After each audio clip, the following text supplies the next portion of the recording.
Number 7, Riker Vic.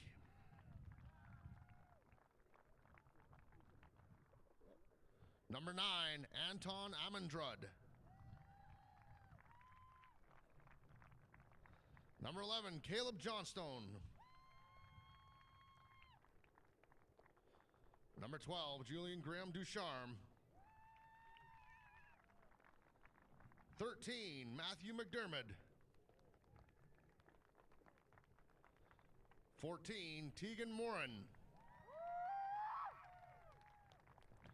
15, Riley Dibben.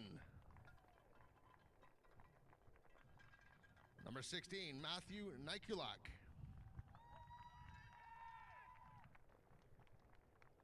Number 20, Turner Douglas. 21, Noah McKay. 22, Dwight Martin. 23, Kelby Barker.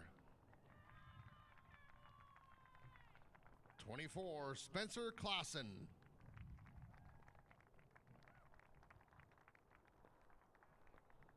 25, Connor Hunt.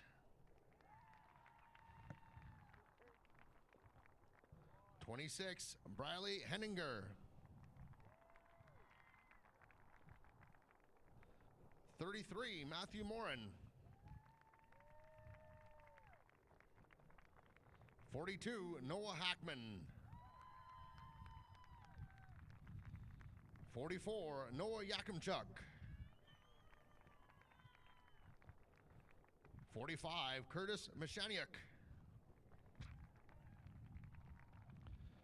47, Callum Highland. 52, Matthew Stafford. 55, Parker Dobe. 57, Lucas Bernard.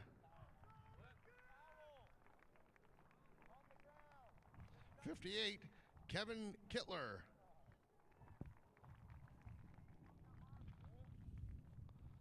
Number 60, Jacob Weller. 61, Blake Height.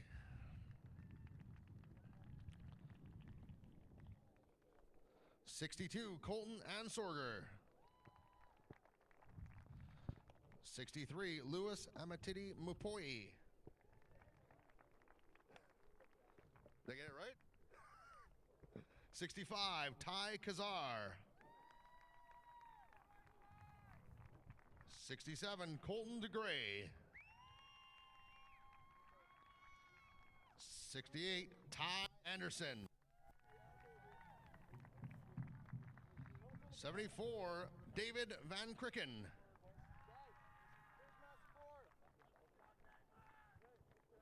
75, Costa Zanis. 80, Caden Barker. 89, Dawson Lay. 95, Steele Nichols. 99, Matthew Brown. And the Alberta Future Stars coaching staff.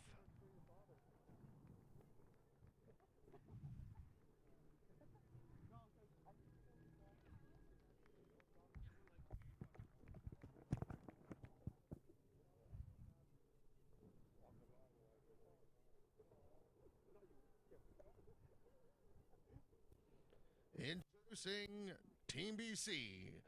Wearing number 0, Josh Baba. Number 1, Brandon Garway. Number 3, William Taggart. Number 4, Curtis Flynn. I have no number 2. Number 2.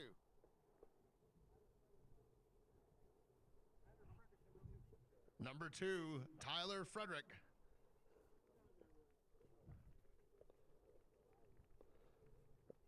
Number 5, Matthew Lou Henriksen.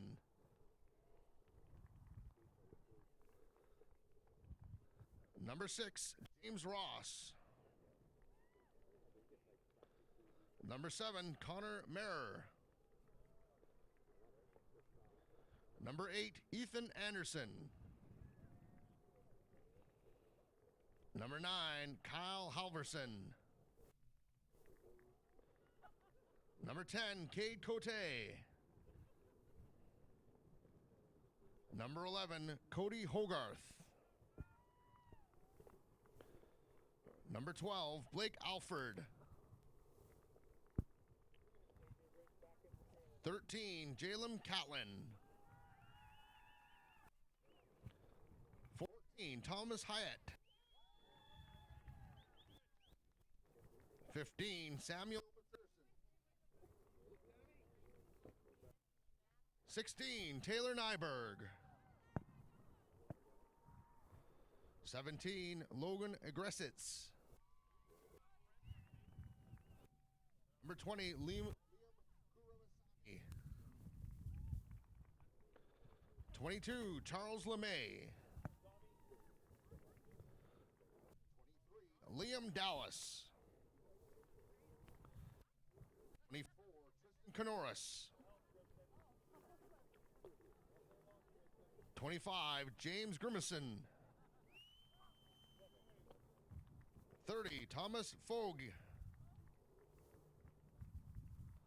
31, Tayton Geinger. 32, Braden Hamilton. 33, Javon Anatushkin. 33, ABA Okoko Chomsing. 34, Connor Magini. 37, Brock Pelwecki. 39, Mason Schaufelberger. 40, Matteo Viani. 42, Braden Reed. 44, Mafid Rumaya. 45, Jared B. 48, Evan Roy. 52, Greg Griffiths. 53, Jackson Saunders. 54, Connor Paul. 55, Colby Griffiths. 58, Tyler Frederick. Or Tyler Spencer, sorry. 2 names, same number. 60, Curtis Farnworth. 62, Alex Black. 66, Trace Rexky. 77, Elijah Radke.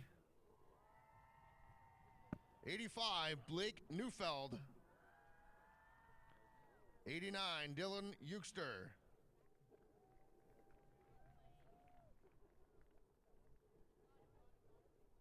I think we're going that. And the Team BC coaching staff. You want to go from center? I guess it doesn't matter. Okay, we're good to go. Over here.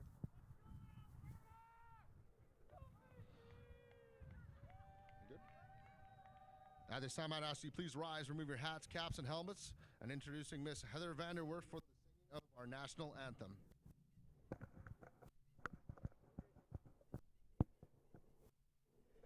Oh, Canada, our home and native land, true patriot love in all thy sons' command. With glowing hearts we see thee rise, the true north strong and free. From far and wide, oh Canada, we stand on guard for thee. God, keep our land glorious and free. Oh, Canada, we stand on guard for thee. Oh, Canada,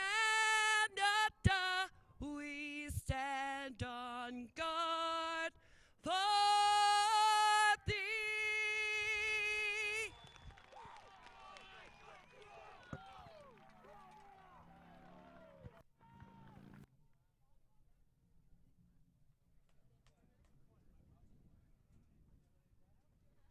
It's football day in Vernon. Welcome back to VBNSports.com. Dale Corey, Byron Dargatz with you here at the Greater Vernon Athletic Park for the ABC Border Bowl games. One game is in the books now. BC beat Alberta 46-6. That was in the Young Stars game. Players in grades 6 and 7 graduating from Pee Wee, moving on to Junior Bantam. And now we're set for the second of 4 games today. It's the Future Stars game. Players in grades 8 and 9. It's the class of 2019-2020. And these are kids that have graduated from Junior Bantam, moving into Bantam football in the upcoming season. And Byron, we had a bit of a blowout in the first game with BC really taking it to Alberta with a strong ground game. Be interesting to see what we get here. As we noted in the first game, these players are a little bigger, a little stronger, been playing football a little bit longer. And it's getting a little cooler out. The wind is picking up a little bit as well, so the elements could come into play as well. Yeah, no, this is the seeing eye test, as I guess one would call it, is that what we're seeing right now is that this Alberta team has a lot of bigger players, and that's one of the things that BC won in that first game, is that they were the bigger team and they were able to dominate the line of scrimmage. And that's one of the things you always want to be able to do as a team, whether you're a run-heavy team or a pass-heavy team. You want to be able to give your quarterback time, or you want to have your running back have lanes to run. So this Alberta team does look a lot bigger than this BC team. So it'll be interesting to see if they can hold the line and have a stronger run game. That being said, this is a BC team where it has a lot of players who have already been playing high school football. And in some cases, these high school football players, what they'll do is they'll play junior varsity, and they'll also play up for the varsity team as either a call-up or they'll play straight up. I know a couple guys who have played both at the same time. Like, they're playing games that, like, Thursday they'll be somewhere, and then Friday they'll be in another school. Like, obviously playing for the same high school, but, like, playing different games. So it'll be very interesting to see just what some of these guys do, because some of them are, like, battle-hardened, as some might say, as they've played against these older players. So we'll see just what they can do against this Alberta team that looks like they're going to have the physical edge today. Edge went to BC in the opening game in the Young Stars. It was 46-6. They scored 3 running touchdowns in the first quarter and never looked back. Alberta finally got on the board in the final minute of play to make it a 46-6 final in favor of the team from British Columbia. And now we're set for the Future Stars game. Still to come this afternoon at 3:30, the Rising Selects, and at 6:30, the Rising Stars. We progress in age as the day progresses as well. And the players are bigger, stronger, faster, been playing the game for more years, more refined. And as we discussed earlier, it's an all-star game. It's an all-star game in a sport that requires a lot of precise timing. And because of that, sometimes plays can be off a little bit, although we didn't see too many penalties, a couple of procedure calls in the first game. That was about it. So pretty clean game from that aspect, considering these teams really don't get too much of an opportunity to practice too much. So we are set for the second of 4 games today. It's the Future Stars. Players in grade 8, grade 9. Of course, as these players get older, Byron, there's a lot of difference in the body size as well, shall we say. There's some big players out there, some small players as well, and we'll see how that clash of body sizes takes shape in this second game. Here's the opening kickoff for Alberta. Bounces out of one BC player's hands. Now it's picked up deep at about the 30-yard line. He'll cut to the outside, gets some room on the left sideline, and he crosses the 45-yard line up to about the 49. Or check that, 45 he went out about. So first and 10 for BC. BC will go against the wind here in this opening quarter. That they will. And see here, like, This defensive line for Alberta is looking extremely threatening right now because besides maybe the center and the guard, as what I'm seeing for BC, they don't seem to have a whole lot of size here on their offensive line. We'll see how the pivot, I believe that's number 4 for BC, Curtis Flynn. No, I'm mistaken on that. I'll wait for a number. Here's a handoff to the left. Big room there out to the left sideline. He's got room to the 40, to the 35, in close to the 30-yard line. It's a huge gain of over 30 yards, about 32 yards it looks like on the play. And on the opening play off the kickoff, BC gets big yards along the ground, similar to what we saw in the opening game and deep in Alberta territory. Yep, that was Ibiye Okoko Chomsung. He had the first carry. This is a quick thing to note for everyone in watching. There are 2 number 33s for this BC team. One will be wearing a black helmet with the black and orange. That'll be Ibiye. He just had the carry there. Handoff to the right. No room this time as trying to get to the outside, number 24, Tristan Canoris out of Salmon Arm, but he was tied up, hauled down to the ground. It'll be 2nd and long. Yep, that would be Canoris, the pride of Salmon Arm, BC. Not as crazy as a trip for him as it was for much of the others representing BC or Alberta in this game. So bit of a run-heavy offense to start here for BC. Wonder what they'll do. I have seen quarterback Ethan Anderson play. He comes from the Mission Niners organization, so we'll just see what he can do here for this team.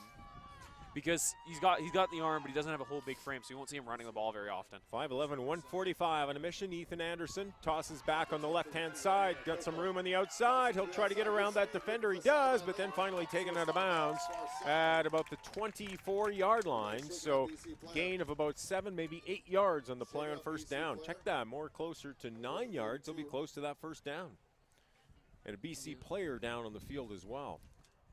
You know, strong move to the outside, but BA could have turned that inside, probably would have been able to beat the corner into the inside. That was Matthew Moore in the corner. Lloyd Mustangs. He gets himself out of the corner. Hopefully we'll see the player get up rather soon. He's talking to the trainer. Not sure what happened. It happened behind the Yeah, play. Obviously, the play was to the play. left, and everybody was going towards the other sideline. Setting up the second trainer. It looks like he's extremely winded, or it's something with his hamstring by the looks of it. The way he's moving that hip. The way he's moving the leg, it may also be the hip. Early in this football game, 2 minutes, 10 seconds in, opening quarter. The Future Stars game. Players grades 8 and 9 as the Team BC player makes his way to his feet and slowly makes his way off the field. Looks like he's favoring that left leg, left knee area possibly. Limping a bit as he makes his way off. Looks like it is number 39, Mason Schaffelberger. He doesn't need any assistance to get off the field, though. That's a very key point. Is that he's not leaning on anybody. He's walking on his own power. That's really good to see for young Schaffelberger. So 3rd down and just inches to go for Team BC. Opening drive for BC. Big gain on first down.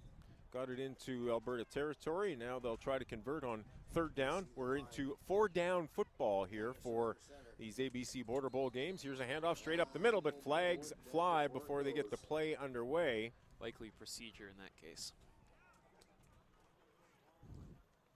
Wait for the call from the officials. Offside is the call against Alberta. So early movement on the Alberta side. That'll make it a first down for BC. They'll move the yardsticks, and Team BC threatening to put points on the board early in this football game. It's a bit of a different change here we'll see from the referees, is that it's not that it's an incorrect way to do it, but the referees we had last game, if there was an offside, they would let the play happen. Because if you let the play happen, you can give the team a chance to accept the penalty or decline the penalty. Say they get like 8 yards, they may want to decline the penalty. But calling it early is not a mistake in the refs, for the refs, I mean. Yeah, they called it down immediately. So they do move the yardsticks. 1st and 10 for BC. Ball at the Alberta 18-yard line. Here's a handoff. Cuts to the left. Now back inside. Down near that 10-yard line. Should be gain of about 7 for BC. strong defensive coverage there, especially with a contain there. I believe it was number 27 of Alberta. No, there is no 27. That is my mistake. It'll be number 26, Briley Henninger. A strong tackle from the halfback position. Interesting to see this Alberta defense. They're running they're running the 4-2-2 with the two linebackers. It's becoming more and more popular. Oh no, they're running they're not running a strong side halfback. It's interesting in the defense. Second down and about 4, handoff straight up the middle, room inside the 5-yard line and down to about the 3-yard line. So they will move the yardsticks again, and BC is threatening here on the opening possession to put points on the board. 8:18 to go and counting here in this opening quarter. Just underway with the Future Stars game. Dale Corey, Byron Dargatz with you here at the Greater Vernon Athletics Park, just on the south side of Vernon. Started out nice, but it's cold. Clouded over. Down on the field, I'm sure they're not feeling it too much. Wind blowing from our right to left. BC, first down and goal. Ball at the 2-yard line. Quarterback in under, hands off to the left. Wide open, touchdown. BC hits the board early in this football game. Team BC takes the opening kickoff, runs it all the way down the field, gained big yardage of 43 yards on the opening play, and continued down with a strong running game, and it's in the end zone for a 6-point BC lead. Well, what do you know? In back-to-back games, the hometown boys score the opening touchdowns. First, we had Liam Godbrick of Team BC in the last game. This time we have number 32. Number 22, Charles LeMay from the Vernon Panthers, as they continue the tradition of having different names throughout the age group. So they'll go for, I believe this will be the single-point convert. Kick is up. It is good. We'll wait and see what points they put on the scoreboard. They put up 2. There are a few rule changes. We'll try to update as we go along. We might get hit with some surprises as well. We know that we're playing 4-down football. Other than that, for the most part, it's Canadian rules, Canadian field, 65 by 110, and 12-man football. But again, we're playing 4-down football as well. If a team is looking at a 4th and long, they'll move the ball 30 yards down the field and give the other team the football. So we will try to update you on some of those rules, but the convert was good for 2 points, and BC has an 8-0 lead. Yeah, no, that's so I guess they might still consider those junior bantam conversion rules. Everything else will be the same, obviously, but it'll be 2 points for the kick. So Alberta will receive the ball for the first time in the football game. Kick towards the sideline, bounces out at the 30-yard line.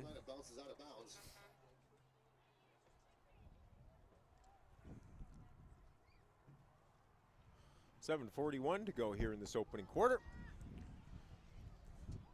The BC Young Stars, grades 6 and 7 players, took it to Alberta in the first game by a score of 46-6.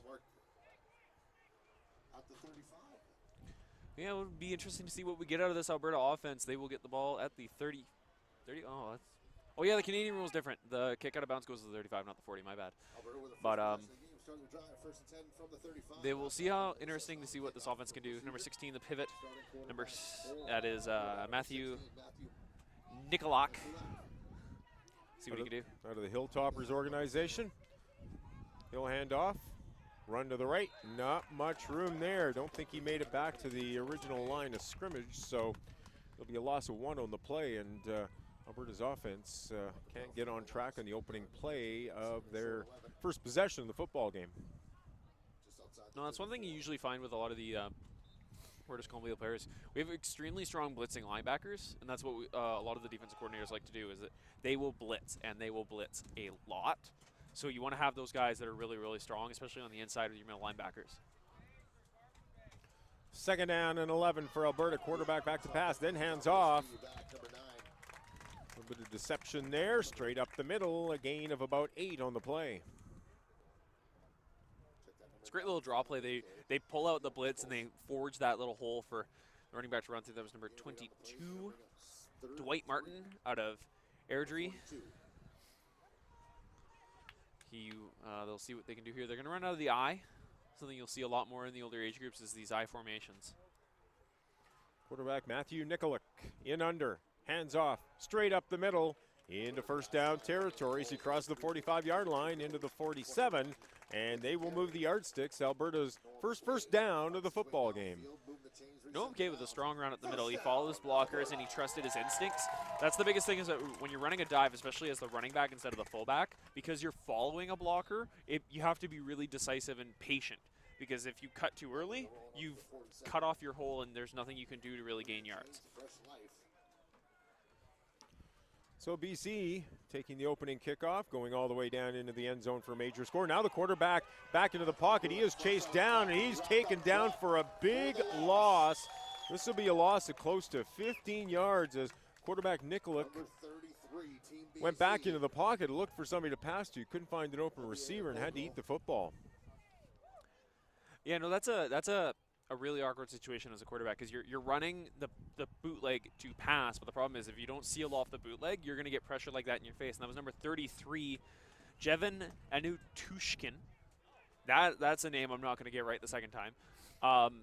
And he had a fantastic pressure. And remember, Jevin is the white helmet 33. The black helmet is a BA, sorry. Here's a handoff straight up the middle. Oh, and it looked like there was a face mask there as the player was dragged down from behind. Gained about 7-8 yards on the play. But it would appear that there'll be a penalty tacked on, and that should give Alberta first down. That'll solve the issue of the loss of 12 yards on the sack. They'll get that back quickly. They'll move the yardsticks. And the Alberta fans are celebrating another first down as their team starts to move the football downfield with 5:01 to go here in the opening quarter. Good game so far. Both offenses able to move the football. We watched BC take the opening kickoff and take it all the way down into the end zone for a major score. Added the kick for the two-point convert to make it an 8-0 football game. Under 5 minutes to go here in the opening quarter. Alberta 1st and 10 from the BC 50. Quarterback back to pass, but he is taken down. No time whatsoever as Nikolic dropped back into the pocket, and as soon as he started to look downfield, he had players in his face, was taken down immediately, and as a result, it's another huge loss for Team Alberta. Football is placed back at the Alberta 52-yard line, so make it a 7-yard loss on the play. And now Alberta, again, looking at a 2nd and long situation. This time it'll be 2nd and 17. Quarterback Nikolic in the shotgun. Tosses. Here's a completion. Up the middle he goes. Now cuts off to the right side. Still on his feet. And now he's inside the 45-yard line. So a nice gain there on 2nd and 17. He'll get about 13 yards back and make it a much easier opportunity on 3rd down and 4 to go. And that's something that Alberta's going to have to run a lot, is because you see these blitzing linebackers, and the biggest issue is if they send 7 linebackers and you only have 6 blockers, you can't expect an offensive lineman to hold up 2 guys. So the best thing you can do is run those types of screens, the draws, where you're faking out the linebackers to come aggressively, and then you just throw it over their head. 3rd down and 4 to go. Handoff. Cross to right. Nikolic kept that one. Tried to get some room to the outside. Looks like he's crossed into that 1st down territory. Indeed, they will move the yardstick. So Alberta with 3 first downs on this possession, their first possession of the football game, and they're threatening to put some points on the board and try to equal what BC did on its opening possession. Seems like they're trying to run a simpler offense in terms of their running game, and I think that's really paying off for them in terms of getting all their players on the same page. 1st and 10 for Alberta. Ball at the 39-yard line of BC. Handoff straight up the middle. Gain of about 4 on the play. Number 21, Noah McKay out of Stettler, running the football that time for Alberta. Yep, a lot of yellow helmets here on this Alberta team. The most helmets you'll see on the team. We've got a lot of very varied representation on this team. We'll see just what they can do as pivot. Nikolic steps up again. 2nd and 7 for Alberta now. Lots of movement before the ball gets snapped. And we'll wait and see. Alberta players pointing to, or BC players pointing to the Alberta side for procedure, but I think we may get an offside call here as we get the officials converging to talk a little bit more. It is indeed procedure against Alberta.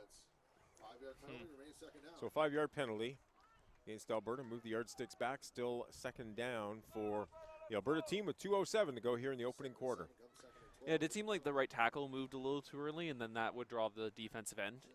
If the offensive player moves before the defensive player, obviously that would be the cause for the offside, which means that they draw the penalty themselves. So 2nd and 12 for Alberta.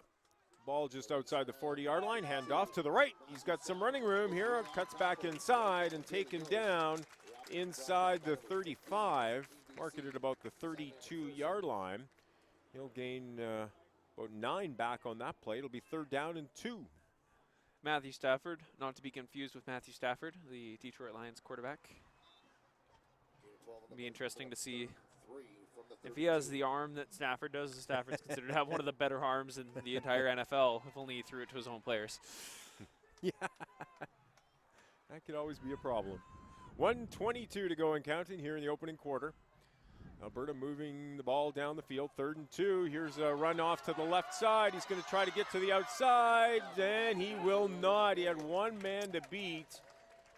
Again, that was number 21 Mackay running the football, but he could not get to the outside. Great pursuit for the BC player, and hauls him down before he could get to that 1st down. Yeah, Grimison with a fantastic approach to the tackle there at the point. You know, the biggest thing is that he tried to get to the outside, did McKay, but the biggest thing is that Grimison, he wouldn't let McKay go without getting something, and what Grimison got was a part of the jersey. And you don't always want a jersey tackle, but if you have a chance and to grab something, sometimes you gotta. So 4th down and 3 yards to go for Alberta. They'll gamble. Handoff straight up the middle. McKay, he's got the 1st down and more as he crosses down into the 25-yard line. So a gain of about 7 on the play on a 4th down gamble. And Alberta continues to move the football downfield. You know, strong drive here on the offense. That's what you want to see, is that this offense is able to drive for long plays, long drives. Because you take the time off the clock, this is going to be the last play of the 1st quarter here. If, just like last game, this clock is any indication for the game as it's running, they're going to pull this drive into the 2nd quarter. That would be huge in terms of killing time, especially if they got the convert. So BC pretty much has the football for the 1st half of the opening quarter. Alberta now for the 2nd half. Here's a handoff. McKay straight up the middle.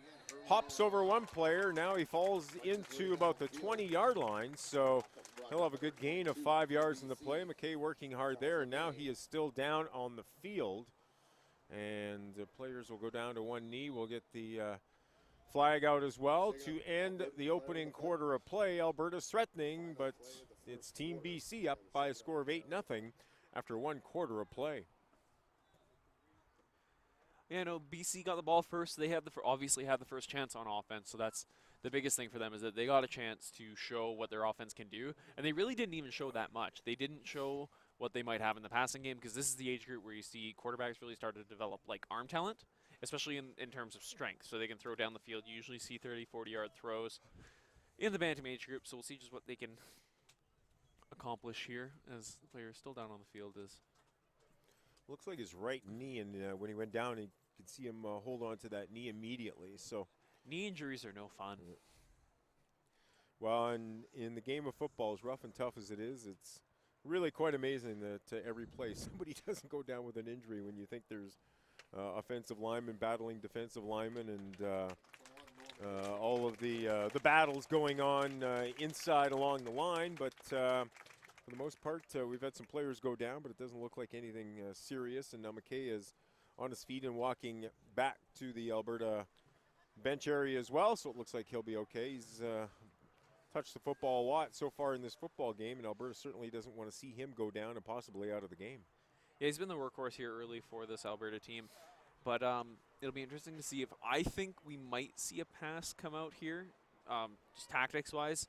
Maybe now that the running back's out, they might think, oh, well, they're going to try to establish whoever the backup is. But I think this might be the time to say, hey, there's a really wide open corner of this end zone right now because of the way that they're playing their defense and leaving out a halfback. So maybe running like a short corner might be able to get them into the end zone. So second down and 6 yards to go for Alberta as we begin the second quarter with BC up by a score of 8-0. Alberta threatening to put points in its board. First possession of the football game. Quarterback back to pass. This one is complete. He'll cut to the left side and then hit hard and taken down inside the 15-yard line. So it'll be a gain of close to 10 yards, it would appear. He's close to that first down marker. Yep, they're going to move the yardsticks. It's an Alberta first down.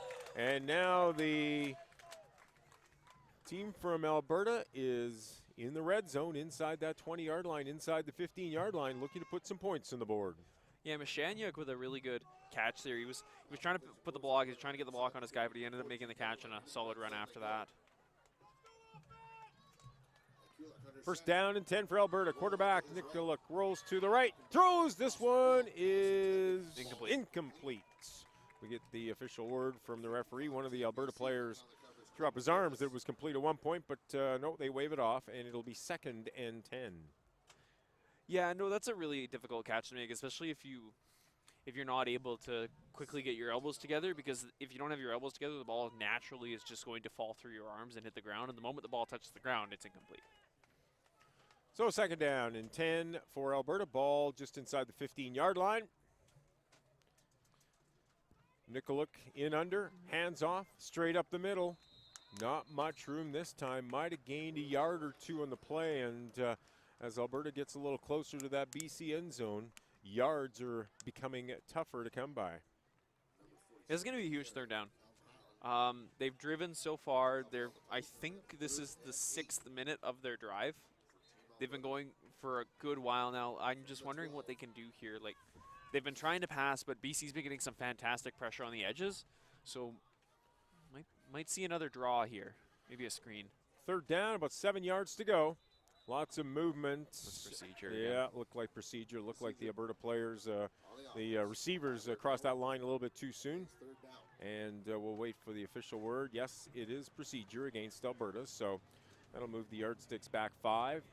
Still third down for Team Alberta. Ball now at the 16-yard line, so it's 3rd and 13 yards to go for Alberta.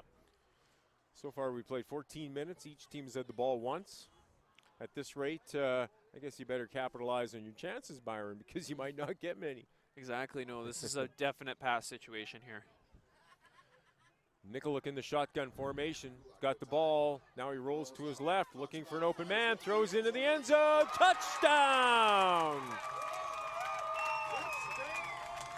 Chase Keller, number 1 on a left bridge. Caught that ball deep in the end zone. Put it up high over top of everyone. And Alberta's on the scoreboard. No, that's just great pocket awareness there from the quarterback, Nikoluk. He does what he can because he sees his progression is toward the wide side of the field. So what he does is he looks over, he sees the pressure's coming towards him, and what he does is he rolls out to where he thinks he can get out. But the thing is that he meets pressure, and then he throws it to where he thinks he can. And the problem is the quarterback, I believe it was number 9, Kyle Halverson, just didn't get a chance to get out to his receiver. His receiver got away from him, and that's a touchdown. Here's the kick, but it is blocked. Didn't get much height on that one, so it will stay an 8-6 game. But unlike the opening game when BC took it to Alberta and had a 46-0 lead before the team from Alberta scored in the final minute, it's only major of the game. This one looks like it's going to be closer from the start. BC with a touchdown to open the game. Alberta with a touchdown on its first possession. And it's an 8-6 football game with 2:15 gone here in the second quarter. Yeah, no, this is a nice breath of fresh air after the first game. And no, it's not that Alberta didn't really show well, it's that I thought there were players for Alberta that showed extremely well. And I felt that is what you want to see. You want to see players doing well. It may not reflect on the scoreboard, but that's what happened. This is a game where we're going to see a tight, close game. This is a game for the fans. If this keeps up, this will be a game for the fans, something that everyone can enjoy. Team Alberta set to kick off from its 45-yard line. BC about to get its second opportunity with the football. Kick comes down at about the 42-yard line, up to the 45. No further than that as the BC player is swung around and taken down to the ground. And that's where BC will take over, 1st and 10, just inside its own 45-yard line. So Team BC enjoying good field position. Took the opening kickoff all the way down the field for a major score and a 2-point convert. We'll see what Team BC can do on its second possession of the football game. We're here in Vernon at the Greater Vernon Athletic Park. Dale Corey, Byron Dargatz, Tim Amy, the entire VBN sports crew with you here today in Vernon. Hey Robbie, I know you're watching. Oh yeah, and Robbie's in where? Swift Current this weekend. I think it's Swift Current this weekend. Yeah. He was Red Deer last week for the Mem Cup. And I'm gonna get a text Swift in like Current. 2 minutes from Robbie saying, "Don't say my name." Too late. Hey Robbie, how you doing? 1st and 10 for BC. Ball at the 45-yard line. Straight up the middle. Big yardage here. Crosses center field. Moves into the 50-yard line and finally tackled at the 48-yard line. Big run for Team BC on 1st down and a tough player to bring down as well. Yeah, Garwey is just extremely elusive. Garwey out of College Heights, College HTS. I can't. I'm just gonna guess that means Heights. Just a player who you give him space, he's definitely going to take advantage of it because he's got the speed and elusiveness where he can make 3 or 4 cuts and he still gets a chance to really get something. But it looks like there's a penalty against the offense. Looks like one of their substitutions was too late, so that'll be. That's a unfortunate. It was such a big nice penalty. run, and the way he hauled some of those players with him for an extra 5 or 7 yards. But play is negated. Legal substitution, the call against Team BC, so that moves the yardsticks back 5. And now the ball is just inside the BC 40-yard line. It is 1st down and now 15 yards to go. Just under 9 minutes to go here in the opening half of our game showcasing the future stars. There's a run up the middle, and he'll get across the 40 to about the 42.5-yard line, so he'll get about 4 back on 2nd down. New pivot in here for BC, number 14, Thomas Hyatt of the Vernon Panthers. Another hometown boy will be repping his hometown proud here in the Greater Vernon area.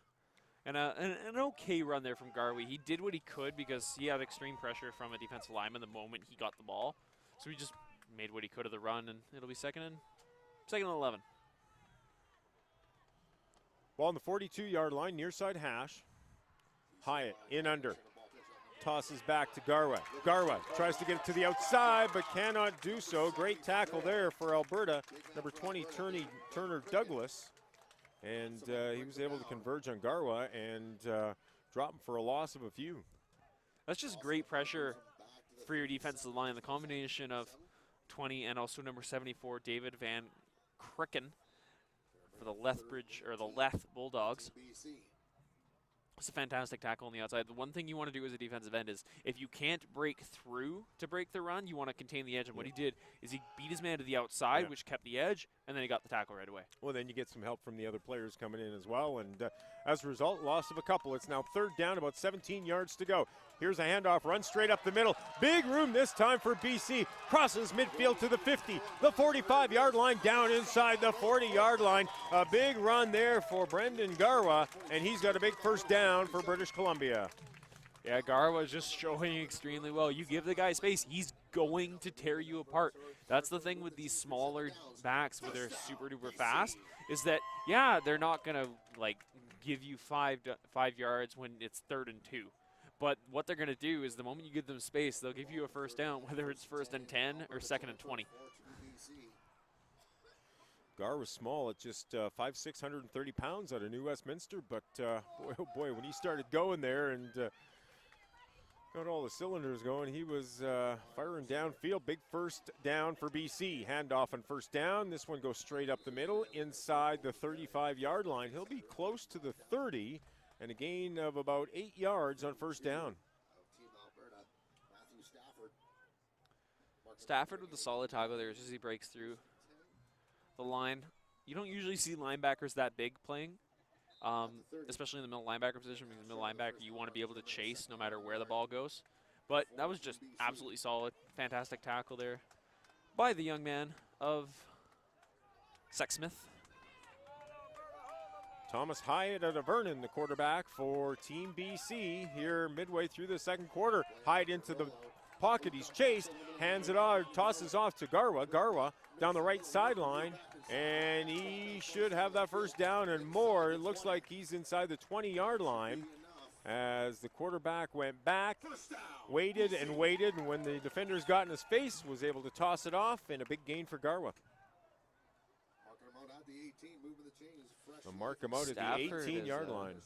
Stafford calling for trainers on his own. I thought it might have been something with the shoulder because he was completely, like, he wasn't moving it. It looked like it may have popped out, but it now looks like it's something with his. So it looked like he was holding the stomach area. Abdominal, yeah. Whether he got the wind knocked out of him or everybody down on one knee at this point with 5:53 to go in the first half. It's 8-6 BC, and again, at this rate, BC's had the ball. It's their second possession, and we're midway, past the midway mark of this second quarter. So getting control of the football and putting points on the board when you get the football is going to be key in this football game, it appears, because neither team will get too many possessions. Yeah, and that's the thing is that, yes, there have only been 2 possessions, and this is the third one going on right now, but no team has given up the ball. So we're in our third possession, we're halfway through the second quarter, and every team, when they've had the ball, has scored. And BC's attempting to continue that trend with 5:53 to go here in this first half. 8-6 the score for BC, 1st and 10 from the 17-yard line. Here's a handoff straight up the middle inside the 10, down to about the 9-yard line. And he'll have a gain of about 8 on first down. Strong run up the middle. It's a nice change of pace to throw up there. That was number 37, I believe, had the carry. Is Brock Pelwecki out of SRT in Maple Ridge. Good change of pace to when you have Garwe. He'll eat up space, but the thing is that you send Pelwecki up there, he's going to grind you out for 5 yards. So they gave him 9 on the play. It is 2nd down and 1. Quarterback hands off straight up the middle. Now cuts to the left, got some room to the outside. Can he beat him out? He does. Touchdown. Garwe with the touchdown. Takes the handoff, cuts to his left. Found daylight, and BC's on the board again. Absolutely, that puts them up 14-6 at this point in the game.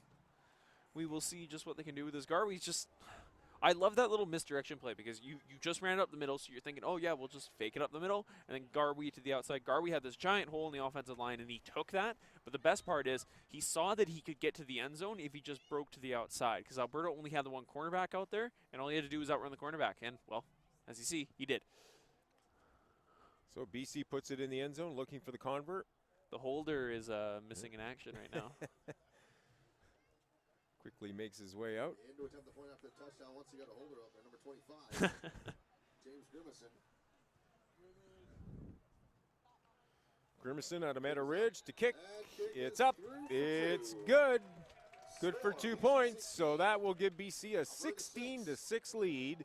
Now with 5:05 to go in the first half, we've seen 3 possessions. We've seen 3 touchdowns. Now it's Alberta's turn. And we'll see that 16-6 lead. 16, or are we waiting? Oh, the score guy's he's fixing his chair for the rain. He will fix the score. I believe some of the conversions, so that will be 18 actually.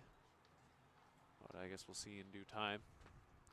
Kicking off again will be BC. We'll see what Alberta can do here. They don't have anywhere near as much time as they had the last time they had the ball, so we'll see if their offense can speed up, maybe have some more explosive plays. And we'll see if that can translate into some points, or if they're going to run out of time before the end of the quarter. Both offenses firing on all cylinders so far. BC's had the ball twice, has put it in the end zone twice. Here's the kickoff off that touchdown. Ball bounces down to about the 30-yard line. Picked up, moved upfield, gain of about 5 on the return. And it looks like Alberta will take over the football just inside their 35-yard line now with just under 5 minutes to go in the opening half. BC up 16-6, and Alberta with its second possession of the football game. Kind of seems strange. We're into the final 5 minutes of the first half, and Alberta's getting the football for only the second time in the game. Yeah, no, it's a brutal realization that's how the drives have gone, is that, yes, they're having explosive plays, but they've been in the 15-20 yard variety rather than the 40-50 yard. So we'll see just what they can do here. They're going to roll out the I formation. We'll see how the running game goes. New pivot in. We'll wait to see his number. Quarterback into the pocket, hands off, but no room there as BC converged on the running back quickly. It was McKay running the football, number 21, but he didn't get much room there at all. New quarterback is number 9, Anton Amundred of Lloyd. Amundred, 5'9", 133 pounds. Plays with the Lloydminster Mustangs.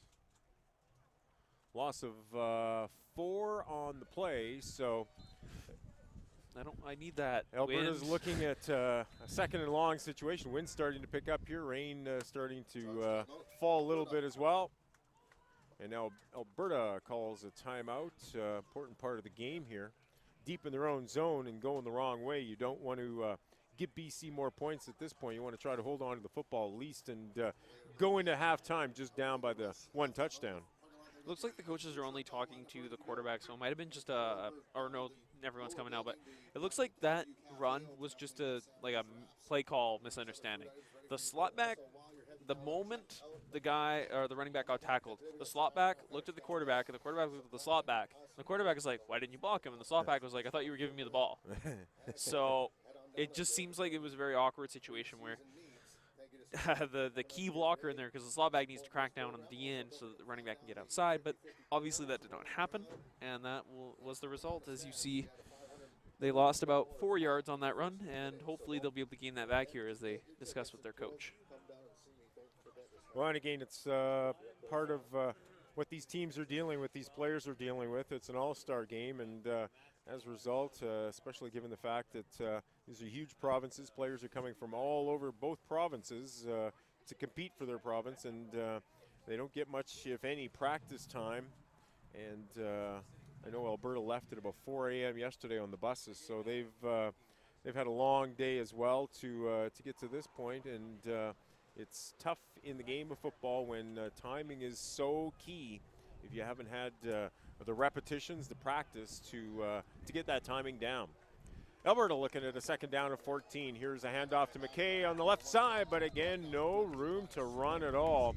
He is stopped in the backfield as that BC defense was in quick and holds him to a loss. Just great pressure there at the middle. I believe it was number 44. I can't see it. He's not turning around. Great pressure there from the middle linebackers. He just got through. There was no doubt about it. He was going to go run through. He was going to get that play. It was, still can't see him. Oh, where did he go? So it's just fantastic pressure up the middle. Third about 17. Quarterback looks to throw, throws to the right, but it's through the intended receiver's hands. That was number 7, Riker Vick, who had the chance to haul it in, but he couldn't hold on to the football. And that will give Alberta a 4th and long situation, and it'll be a kicking situation for Team Alberta. Or oh yeah, no. The players on the field think that they're going on 4th and 18, but they are not going on 4th and 18. They were huddled up, but they may have had different thoughts than the coaches. Not only does their coach say no, the refs say no. Playing Canadian rules for the most part here in the ABC Border Bowl games. Second of 4 games through the day as we progress through the age groups and get older as the day goes on. This is the Future Stars game. Players in grades 8 and grade 9. And at this point, BC in control, the score of 16-6 in favor of the home team. 3:21 to go here in this first half. 46-6 was the score in the opening game, the Young Stars. BC taking it to Alberta, had that 46-0 lead before Alberta scored in the final minute to get some points on the board, feel a little better about themselves. So 1st and 10 for BC, ball at the BC 52-yard line, far side hash. Straight up the middle, looked like this was offside against BC. Both receivers on the near side of the field didn't time it properly. We're across that line of scrimmage before the ball was snapped. And we would expect they'll move the yardsticks back 5 yards. Yeah, no, that's unfortunate because there's normally a I believe it's a one, either you get your foot, as long as your foot comes down before the line of scrimmage and you're in the air, like your feet are in the air, some refs will say, all right, you were very, very close, and I will warn you about that after the play. But they will usually give those away. But it does seem that his step came after the line of scrimmage, so he didn't get any grace periods. So it's a penalty of 5 yards, 1st and 15. Ball now at the 47-yard line. Handoff straight up the middle across the 50, but yards tough to come by there for Team BC. Another flag on the play. Slowed down by some penalty calls in this game. We didn't have too many penalties called in the opening game. A few more called here in this Future Stars game. Group of 8 and 9, grade 8 and 9-year-olds. Graduating from junior bantam, moving into bantam football. Holding is the call against the offense, and Team BC getting stalled here. Still first down, but it's first down and 25 yards to go for Team BC. Yeah, you never want to sit there and think, oh, yeah, I know, guys, it's 1st and 25. We got this. That's things you don't say in the huddle. Yeah, no, really. Obvious passing situation here. We'll see if they stick with the obvious. Handoff straight up the middle. He's got room to the 40, 45, up to the 50, across the 50 to about the 52. So a run will gain 15 yards back, and they're back to the original line of scrimmage. It'll be 2nd and about 11 yards to go. That's just great running there from a BA. You don't expect, oh, yeah, we're just going to, yeah, guys, we're just going to get 15 yards, and it'll be 2nd and 10 again. Oh, yeah, we did. Yeah, no, like, you can't expect that, and that's just great execution there by the BC offense. Well, it's the great thing about this game in that 2nd and 25, you're thinking obvious pass situation, but it's all about deception and running a play that the defense doesn't think you're going to run and trying to fool them on it. And that time it worked. BC gained back 14 actually. So it's 2nd and 11 for BC, just outside the 50-yard line. Quarterback in under, hands off, room to the left side, across midfield into about the 51 of the Alberta team. And it'll be 3rd down, but BC gaining some yards back, 3rd and about 4. Yeah, that's really, again, really strong running there from a BA. Solid tackle there by his, the 3rd number 33 in this game. That is Matthew Morin of the Alberta team. You see, he was able to get the tackle, but the biggest thing is that he was also able to hold on to him. And as you saw him literally swing around the running back, he still got him down to the ground, and that's super duper important because if you miss that, it's over. He's gone. So 3rd down and 4 to go for Team BC. Ball at the Alberta 51-yard line, near side hash. Quarterback in under, tosses back, tries to get to the outside here. He's going to have to go wide, inside to the 50, to the 45. Inside the 45, it'll be enough for a first down. However, we see a flag on the play. Will that be an illegal block against the offense? Yeah, definitely looking like it. Yeah. No, I saw one of the coaches for Alberta, the moment that play broke to the outside, he just threw his arms up and he's like, oh, blah, blah, blah. Obviously we can't see what he's saying, and we can't read lips from about 100 yards away, but he definitely wasn't very happy, so I was expecting a penalty to come out of that. And it's just holding. That might have been a block in the back. Holding the call, 10-yard penalty.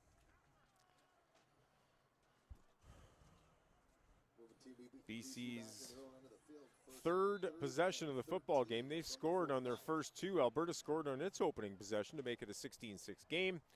Alberta was stalled on its 2nd possession, and now BC is in a similar situation.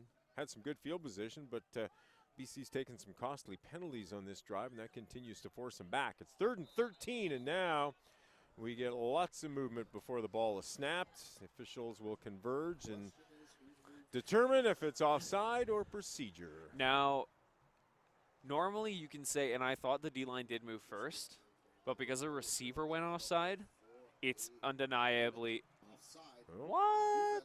There you go. Offside called against Alberta.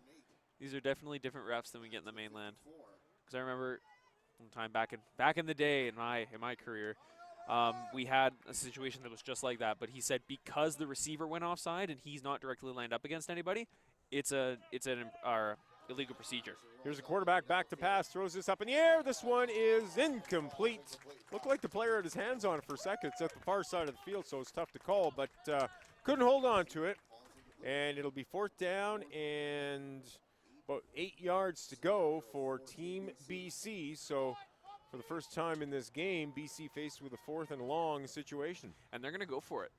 That's a bold call. Or no. Okay, they're going to go for it, but they will take the timeout. Discuss it maybe a little bit more with coaching staff. Coaches still on the sideline. Players looking over there, kind of waiting to see what the coaching staff decides to do. Alberta can't react at this point because it doesn't appear the BC knows if they're going to gamble, if they're going to kick the ball away. It seems like the coaches are more taking their time to talk about it rather than talking to the players about it. Well, the ball's at the 54 for BC, so if we mark 30 yards down the field, would be the gets out to about 29. the 29-yard line. So it would certainly take Alberta deep into their own territory with minute 19 to go right now in the opening half. I think they're weighing whether or not giving them the ball immediately with a minute 20 or like on the 29, or giving it to them in about with 10 seconds less time here on the what might be the 50 or the 55 at center. But it looks like they're gonna kick it. I think they'll mark it down at about the 26-yard line as the officials move the ball downfield. I think tactics-wise, this is likely the wise decision to be. Well, and honest. If you gamble and you don't make it at this point, there's a minute 19 left. Alberta's on the BC side of midfield. They've got a chance to move it in and possibly score some points to get that much closer. Moving the ball now from their own 26-yard lines, they've got a lot of field to make up in a minute 19. Yeah, it's definitely a smart decision. We'll see just what they do here. Alberta does with play call-wise. I think we might see a lot more passing out of them, even though that hasn't been overly successful. And passing overall might just not go very well right now because it's not overly raining anymore, but the problem is that the gloves and the stick-em on, or not stick-em, but like the sticky substances on them gets really bad in damp weather, not so much wet weather. Quarterback back to pass on 1st and 10. This one is complete, but a big hit immediately as Alberta's number 6, I believe it was. He got the pass, but immediately was hit and taken down. So it's a gain of about 1 yard on a pass completion. You know, that's a strong play there and good sense there from Tristan Canoris. I believe he made the tackle. He just comes in. The moment he saw that was going to be a screen, he was the first guy there. And that's the reaction speed that you need to be able to stop those screens, because if you're not there that fast, especially with a guy like that, they're gone. McKay would be gone.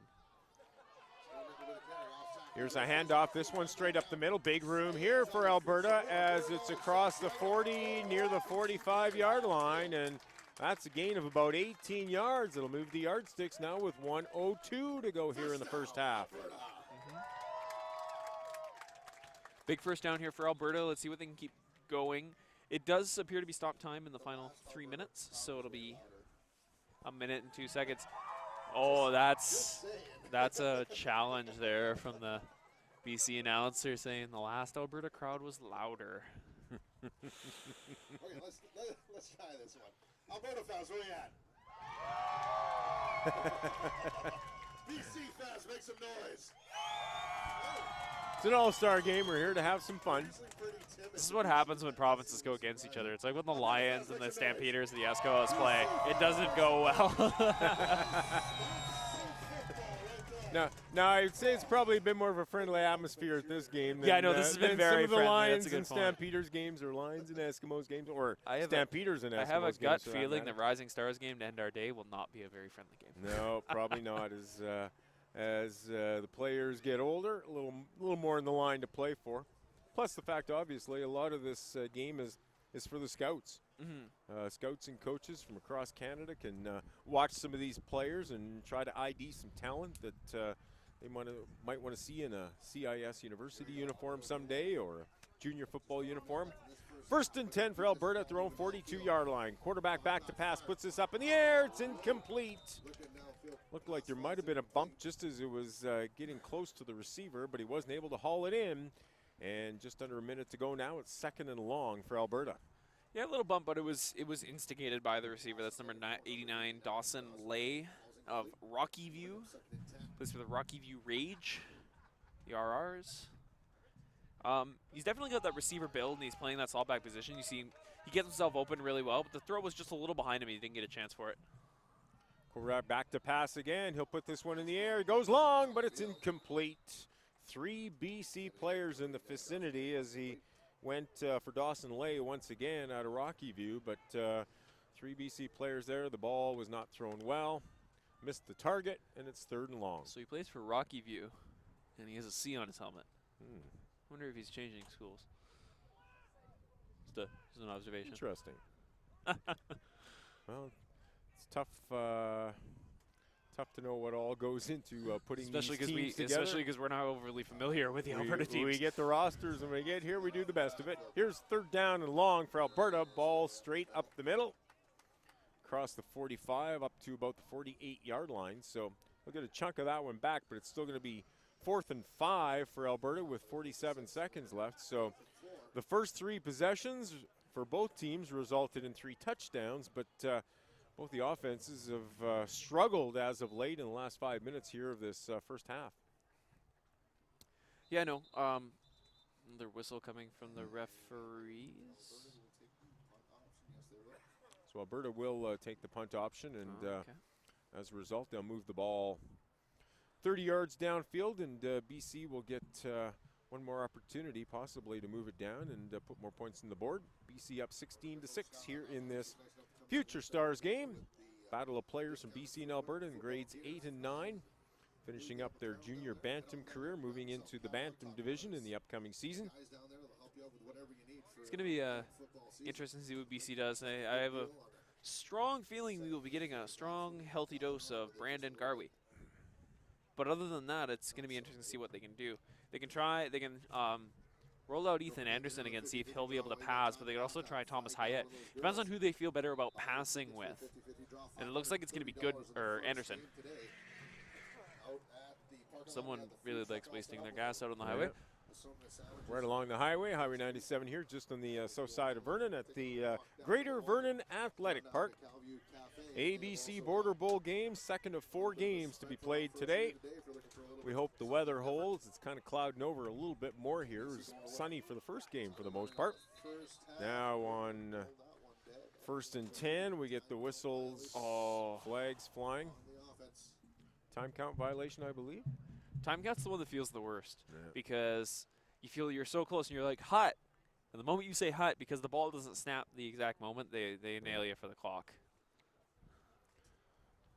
The loss of down, so it will be still 10 yards to go, but it'll be 2nd and 10 for BC. Oh, check that. They will mark it back 5 yards. That contradicts what they did earlier, though. Did they not just take a down off? At any rate, it's 1st and 15. They've got it marked now. Ball at the 30 or 27-yard line. Here's a long throw. This one is incomplete, way downfield, up and around the Alberta 50-yard line as BC tries to get a whole bunch of yardage back on one play, but the pass is incomplete.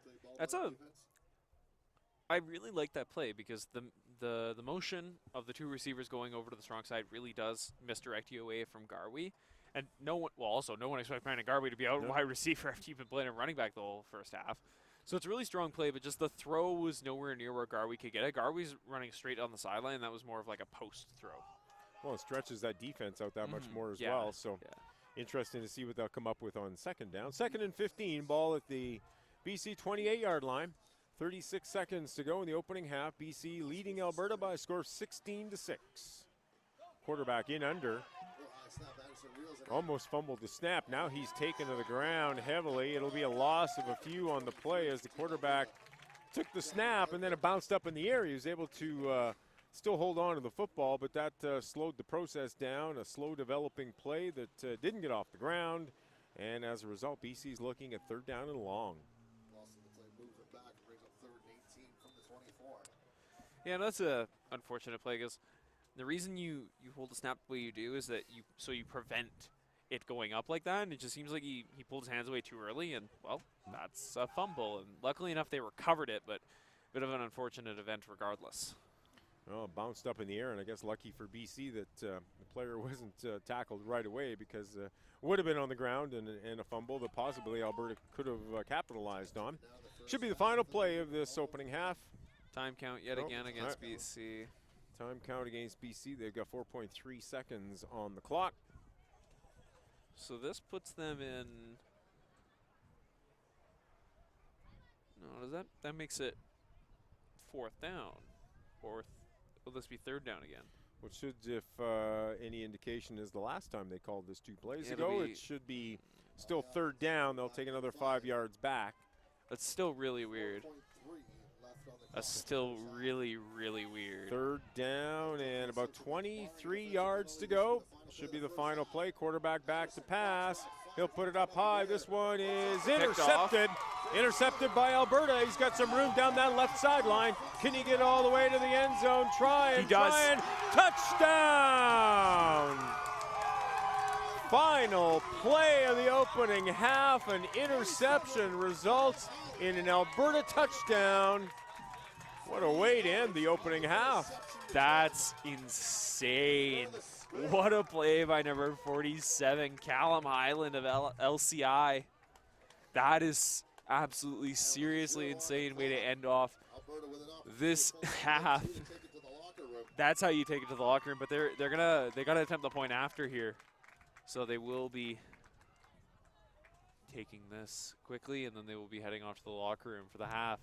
16-12 is now the score, and BC coaching staff may be questioning their decision to try to pass the football with 4 seconds left in the first half. All they had to do was down the football, but kick is up. It is good, and that makes it a 16-14 game. Teams both scoring twice, and a great football game here in the Future Stars contest at the ABC Border Bowl. Been a good one so far, Byron. We'll take a quick break. We'll come back with the second half shortly here on bbnsports.com. Breaking the action to head on down, check out the Skyline table. Also, flag down one of those 50-50 girls getting on the draw. Head on out if you need to grab something to eat. We got the food truck at the option is the Calview Cafe down in the bottom building. Head on down the stairs. Follow the signs.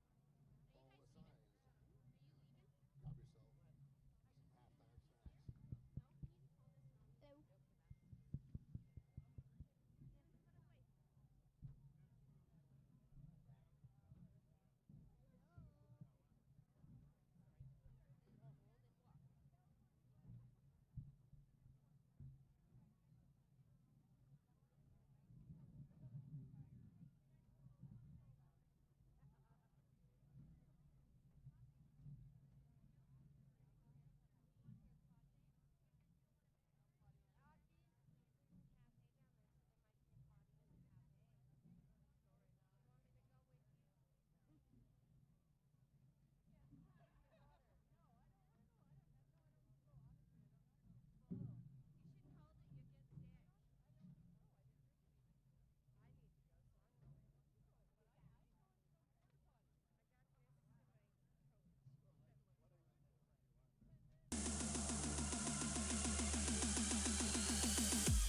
It's the feeling you get when it all rushes back.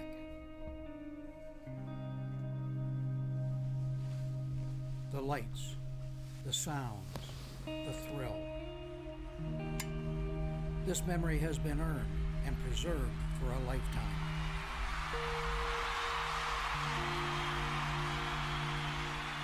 Every ring has its story. What will yours say?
It's the feeling you get when it all rushes back.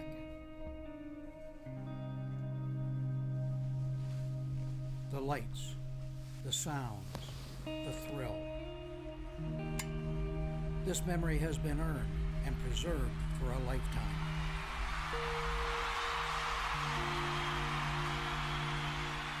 Every ring has its story. What will yours say?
And welcome back to the Greater Vernon Athletic Park. Dale Corey, Byron Dargats with you here in Vernon for the ABC Border Bowl games.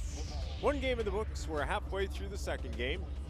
And we've got a good one. Unlike the opening game in the Young Stars Grade 6-7 Classic, it was 46-6 for BC over Alberta. And here to start the second half, the Alberta player takes that opening kickoff. Went down to one knee immediately to ensure he had caught the football. That grounded him, and Alberta will take over first and 10. Ball at the 43-yard line. It's 16-14, BC leading Alberta. It looked like we'd go into halftime with a score of 16-6, but on the final play of the first half, Byron, an interception was taken into the end zone to get this into a two-point ball game. Yeah, no, and we were talking at halftime about how that might have been not the best choice to end the half. But the thing is that the pass isn't the issue. It's that the throw and the route that the receiver and quarterback worked together on was not the best combination, as we have a half-decent run here. Bye, Alberta. Gain of about 7 yards, close to 8 yards on the first play of the second half. It's cooled down a little bit really, considerably here. Really cold. I'm freezing. Come on, you're a tough football player, Byron. That was 3 years ago. Second down and 8 yards to go for Alberta. Ball at the 51-yard line. Handoff. He'll cut to the right, crosses midfield, and then hits a wall of BC tacklers. Got to midfield, no further, but that should be enough for the first down. It looks like they'll move the yardsticks. Early in this game, BC took the ball on the opening kickoff, took it all the way down for a touchdown. Alberta did the same, then BC did the same. Late in that second quarter, both offenses struggled a little bit, and especially from the BC side, as we just spoke of. An interception was run back about 40 yards for a touchdown on the last play of the opening half, and that's where we're at right now, 16-6 in the final couple of minutes, or early couple of minutes of this first half. Now here's a run on to the right side. McKay, he's got room down the right sideline, and he is taken out of bounds inside the 35-yard line, and they'll move the yardsticks again. It's a gain of close to 20 yards, about 18 yards on the play. And Alberta moves the yardsticks on successive plays and gets into BC territory. You know, strong running again from McKay. McKay's been the guy who, the moment they give him the ball, he's going to give them those hard-earned yards. And that's one thing that they're going to need to keep having if they want to keep having this offensive success, is that they need the hard yards from McKay, and then they also want to work with their passing game, because they've had some quality passing plays, but they also haven't had the most passing plays. So they've been really relying on the fact that they can throw every third or fourth play, and they hope for that they hope to find success there rather than throwing it every play and wasting all the yards. First and 10 for Alberta, ball at the 37-yard line. Handoff straight up the middle. Big yardage this time again. Inside the 30, it'll be a gain of about 8 on first down. Run by Steele Nichols. Love that. Is that not a good football name? That name? is a fantastic football name. 5'4", 150 pounds, out of William Hay. William Hay, I'll look that up at some point. Sorry, Alberta fans. No, just good offense here, set from Alberta. Let's see what they can keep going with. Anton Amandrud out of Lloydminster, the quarterback right now. Hands off. This one off right tackle. They'll get inside the 25. That should be enough for another Alberta first down. It's the Future Stars game. Players grades 8 and 9 getting out of junior bantam, moving on to bantam division football coming up this summer and fall. Player down on the field. It's an Alberta player. That gives the BC defense a chance to head over to the sidelines and talk to the coaches a little bit. We had 3 possessions take up a quarter and a half in the first half. And we'll see if the teams can stretch out those possessions again. It looks like Alberta is looking to do that here to start this second half. No, we'll see what Alberta can do here. They really enjoy their long drives, but they also like having their impact plays, as you saw with the interception. And also the pass for the touchdown, which is their only offensive touchdown thus far this game. Each team, or both teams, each have conversion. They've showed that they're able to kick, and they get the 2-point conversions. As I guess, or we assume, that it is continued to be under the JV rules, which will be 2-point kick converts, 1-point running it in convert. Player seems to be getting up under his own power. He's using a little bit of help, and he'll gingerly get off. Hopefully we'll see him again on the field today. See what the BC defense does here. They've not had a great run so far. They've given up some key runs. They've given up some big runs. They've also given up some questionable runs. And they also haven't been great in pass coverage. So we'll just see what they can do here with a chance. So first down for Alberta, ball at about the 22-yard line, 23-yard line. Amandrud in under, hands off right tackle, inside the 20-yard line. We'll see where they mark this one. At about the 16-yard line, so gain of about 7 on first down. That was a huge run there. Steele Nichols, another strong run here for the man of William Hay. The thing is, you don't usually see guys of his size that run that hard. It's he runs that knee-high style where he's going to knock people off of him, and hopefully he can have a couple more runs. He's in the fullback position this time. Second down and 3, handoff. Now he'll cut to the left, tries to get to the outside. He's got some room there. Hauled down from behind, and thrown down to the turf hard. But not before he gains enough, I would think, for a first down. We'll see where they mark it. It'll be inside the 15 at about the 12-yard line. He's going to be close to that first down. And there you hear it. It is a first down for Team Alberta. And they'll move the yardsticks as Alberta threatening take the lead for the first time in the football game. Yeah, no, big chance here for Alberta. They're in the red zone. The announcer really needs to stop stealing exactly what I'm going to say. Yeah. But I'll ignore that later. I'll try to let you jump in a little bit sooner so you can be the first one. First down and 10 for Alberta. Here's a run off left tackle to the 5-yard line, close to the end zone. And it looks like he was stopped just before he made it to the end zone, but it should be enough for a first down. They will move the yardsticks. It'll be first and goal for Alberta. First down. They're bringing in a jumbo set here. These are the big boys, Alberta. And at the 1, it's going to be first and goal. Alberta with 4 cracks. This drive over 4 minutes so far and counting. Seen some long drives. Strong opening drive here for Alberta. They're going to bring in a couple extra linemen. It looks like they're going to be tight ends. Yeah, they'll put the extra. BC fans think your boys are going to stop. Put the extra boys on the left side. Ball on the near side of the field. First and goal for Alberta. Handoff. Straight up the middle. Touchdown! Alberta on the scoreboard with its opening drive of the second half. And Team Alberta has taken its first lead of the football game. And they have another Alberta player down on the field after the touchdown. Before a convert, they've put themselves up by a score of 20-16. They're going to likely go for the kick again, try to put themselves 22-16, which will keep them ahead if they can prevent the convert of, or keep them tied at best, again, if BC scores yet again. But we're not going to see that for a while. We'll see just what can happen here. There's a lot that can happen here in this game. BC can explode again on offense. We've seen just how Brandon Garwi can explode on offense because anytime you give him the ball, he's got a chance to go well. You've got number 33, Abiye Okoko Chomseng. He's got another chance to have a strong impact. And also, both quarterbacks, Thomas Hayet and number 8, Ethan Anderson, also really haven't shown off their passing game. Yep.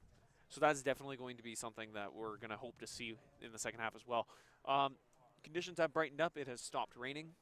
Hopefully that will encourage some more passing, as the passing plays have been the more explosive ones in the game. Something keeps the audience excited. And, of course, the passing play from the BC side of things at the end of that first half. A pass to, as time was running down, pass to try to get them away from the goalposts and finish off the first half. Went the other way, intercepted by Alberta, taken into the end zone. And now with this touchdown to start the second half, Alberta has taken the lead by a score of 20-16. Much, much closer game than what we saw in the opener when the BC Young Stars, players in grades 6 and 7, took it to Alberta by a score of 46-6. Alberta scoring in the final minute to get on the board. But it was all BC, especially in that first half, scoring 3 touchdowns in the opening quarter to jump in front. So we await the convert for Team Alberta. See if they can put 2 on the board. The ball is down, the kick is up, and it is good. 2 more points on the board for Alberta. It is now a 22-16 lead. 6-point lead for Team Alberta with 7:21 to go here in the third quarter. Strong showing here from the boys from out in the prairies on the other side of the Rockies. See just what they can do here. This kick is going to be very, very important because if BC gets good field position, that can steal some of the momentum away from Alberta. And if they, especially if they get a score, that really evens out the playing field for the rest of this quarter and essentially the game. We'll see just how the returners do. We haven't seen the BC returners get a whole lot of chances other than that one kickoff where I believe one of the second row guys took it back. So Garwi will be back deep, as well as number 33, Abiye Okoko Chomseng. He will be back, and hopefully he will get a chance at the ball because he's been electric as well for this BC team. So Alberta teeing it up at their own 45-yard line. And they kick off after the touchdown from 95. Steele Nichols sets the ball up. Alberta with his first lead for that province through the day so far at the BC or the ABC Border Bowl. Ball comes down at about the 35-yard line. Fumbled, now picked up, and they'll jump on it there. Alberta players indicating that they've got the football. We'll wait for the officials to jump in and give us an indication of who's got the football. Everyone's saying it's theirs. No officials letting us know. They'll put the ball down. I still don't know which way they're going to go on this one. Still talking about it. It is Alberta football. How do you like that? Turnovers have hurt BC so far. Final play of the opening half resulted in an interception, which was returned for a touchdown. And now, early in this third quarter, a fumble on the kickoff. Alberta's got the ball in great field position at the BC 34-yard line. You know, a lot of people think that the stats are the things that really show the game. So you think about offensive yards per game, you think about defensive, like, rushing yards allowed. Because if you're giving up a lot of rushing yards, you're not performing all that well on defense. But the biggest stat is turnover differential. And right now, Alberta's +2. Yep.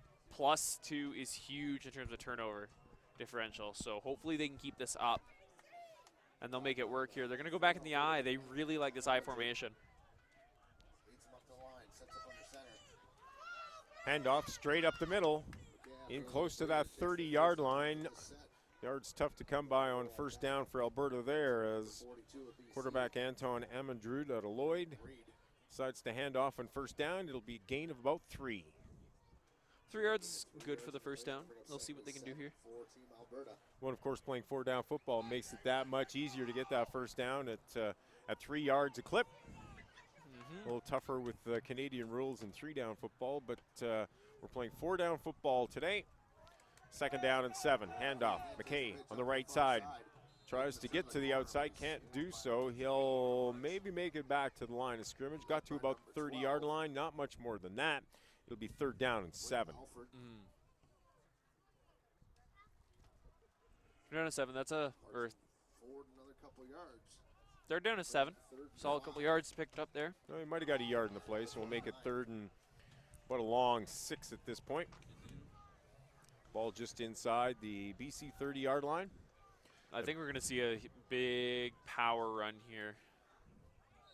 There's the handoff, but just as the running back gets the football, flags fly, whistles blow, and we'll get this play called down. Likely an offside. Procedure is the call against Alberta. That is not good for this Alberta offense. Makes it about 3rd and, it'll be 3rd and 10. It'll be 3rd and 10. 3rd and 10 is not a situation you want to be in Alberta at this point. You haven't really shown a whole lot of pass game outside of the one scramble throw for the touchdown. So you're really looking right now to establish the fact that you can pass. Because right now this is a pass or a sweep misdirection type play. 3rd down and 10 for Alberta off the penalty. 5.5 minutes to go in the 3rd quarter. 22-16 is the lead for Team Alberta. Scoring late in the first half, early in the second half, and they've got the lead. Quarterback rolls to the left, decides to throw, but it's incomplete. Closest player to the football was BC's number 4, Curtis Flynn, out of Mission. Pass goes incomplete. It'll be 4th and long. Yeah, it's a rough spot to be in because quarterback Anton Amundred, he's in a really awkward spot because he's extremely close to crossing the line of scrimmage, which obviously means you can't throw a pass forward across or past the line of scrimmage. But the other issue he's facing is that there were 3 guys right in front of the line of scrimmage waiting for him to not throw it so that they could pound him into the ground.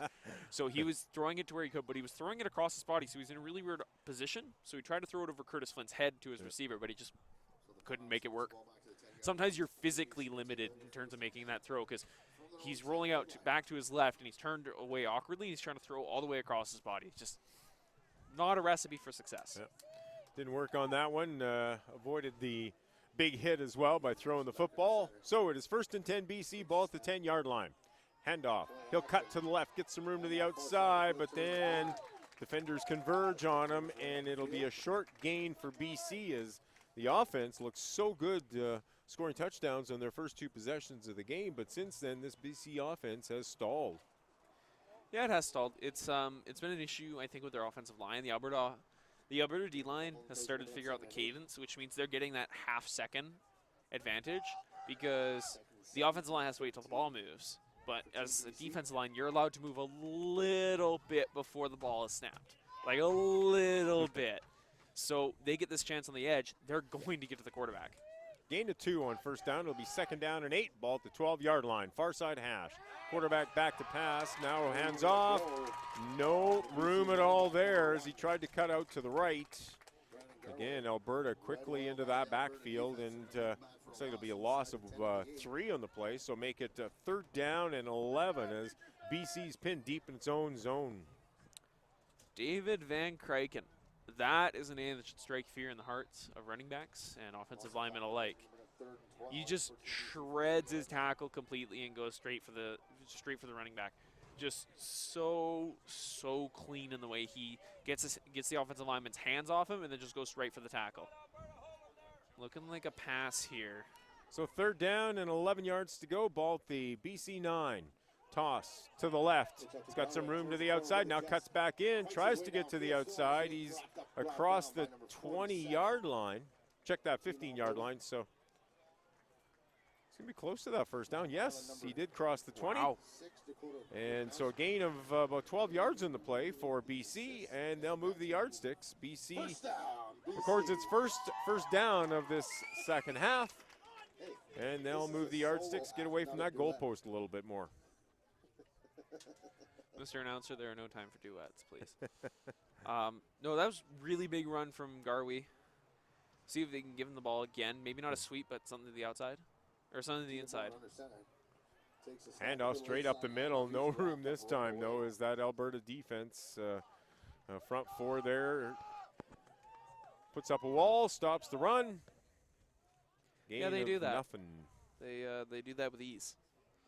Or at least they're making it look like it's easy, because the inside of this defense, number 61 for Alberta, Blake Height of CCH, or the Lethbridge Cougars. He's just making it look easy because the defensive tackle, the biggest thing is that you have the advantage of the center. He has another responsibility before he's blocking you. So if you can just get on him super fast, oh, it's easy. Handoff to the left. Tries to get to the outside. He's across the 25 to about the 27-yard line. So that should be a gain of about 5, maybe 6 yards in the play. Yeah, Garwe, it's really good for him to get some of these inside runs, because what happens is if the linebackers clump right in the middle and try and clog the hole, he can just bounce to the outside, and the linebackers who would normally tackle him are gone because they're all trying to clog the middle and try to prevent the dive. So I feel that getting Garwe some carries to the inside might be a good idea here for BC as the quarter is coming to a close. 3rd down, about 4 yards to go. Handoff, no room again. Alberta into that backfield quickly. It'll be a loss on the play for BC. They'll be looking at 4th and long, and they'll be looking at kicking this ball away. Looks like there's a... No, they'll be punting this one away. Alberta will get this ball back. Huge swing. They keep the momentum here, does this Alberta offense. And this Alberta team essentially already up 6. Get some pretty good field position here as they'll be brought to the 53. And that'll give them a good chance to get this offense rolling again. Minute 9 to go in the 3rd quarter. 22-16 the score. Alberta leading BC. Second of 4 games today. This is the Future Stars game. Players in grades 8 and 9. Getting out of junior bantam, moving up to the bantam division in fall. Chance to showcase their talent. Scouts who are looking a few years down the road, either university football, maybe junior football across Canada.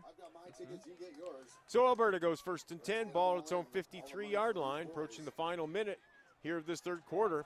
Quarterback in the pocket, now rolls to his left. He's being chased, he's taken down. Fumbles the football, is picked up by BC, and he'll have a clear path to the end zone.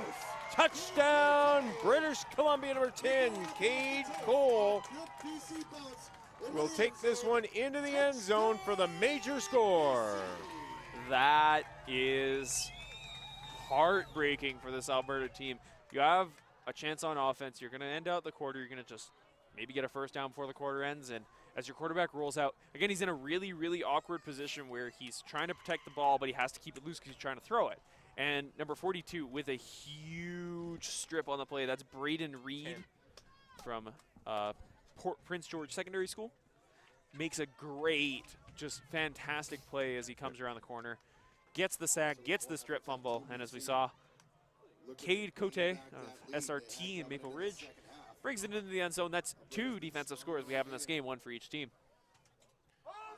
And big plays that have gone the other way for major scores as well. End of the first half, interception was taken into the end zone. Now here's the convert attempt. It is good, and the score quickly turns around the other way. It is now a 24-22 lead for BC. Just when it appeared that Alberta was in great field possession at their own 53, could move the ball downfield. A fumble goes the other way, and just like that, it's in the end zone for a major score for BC. And now BC has regained the lead, taking a 2-point lead as we get into the final half minute of this third quarter. Yeah, it's starting to look like that missed convert on that first touchdown for Alberta is really starting to bite them in the behind, because right now, if you give up that play, it doesn't look so bad because it's tied. But now, because BC stole back the lead, you start to look and you're like, oh, they just stole our lead with a really good play. And so the morale of the players gets down. But it looks like the players on the field looking like they're ready to try and turn this around themselves. Well, it's gone back and forth the entire game so far. We had possession scored on the first, or touchdown scored in the first 3 possessions, 2 by BC, 1 by Alberta. Now BC set to kick off. Ball bounces to the 43. There for Alberta is number 45, Curtis Mashinyuk out of Stettler. He'll haul that ball down, went down to one knee immediately, so the ball is downed, and now Alberta takes over at its own 43 with 36 seconds to go here in the third quarter. This has to be looked at as redemption for this offense here. They get a chance here. They get the ball back right away. What they can do now is they can have a nice drive where they can score, or what they can do is if they can't swing the momentum back, BC gets the ball back with a huge amount of momentum. So it's imperative here for this Alberta team to just do something with this possession. Final minute of play in the third quarter, 24-22. BC leads Alberta. Alberta takes over 1st and 10 at the 43.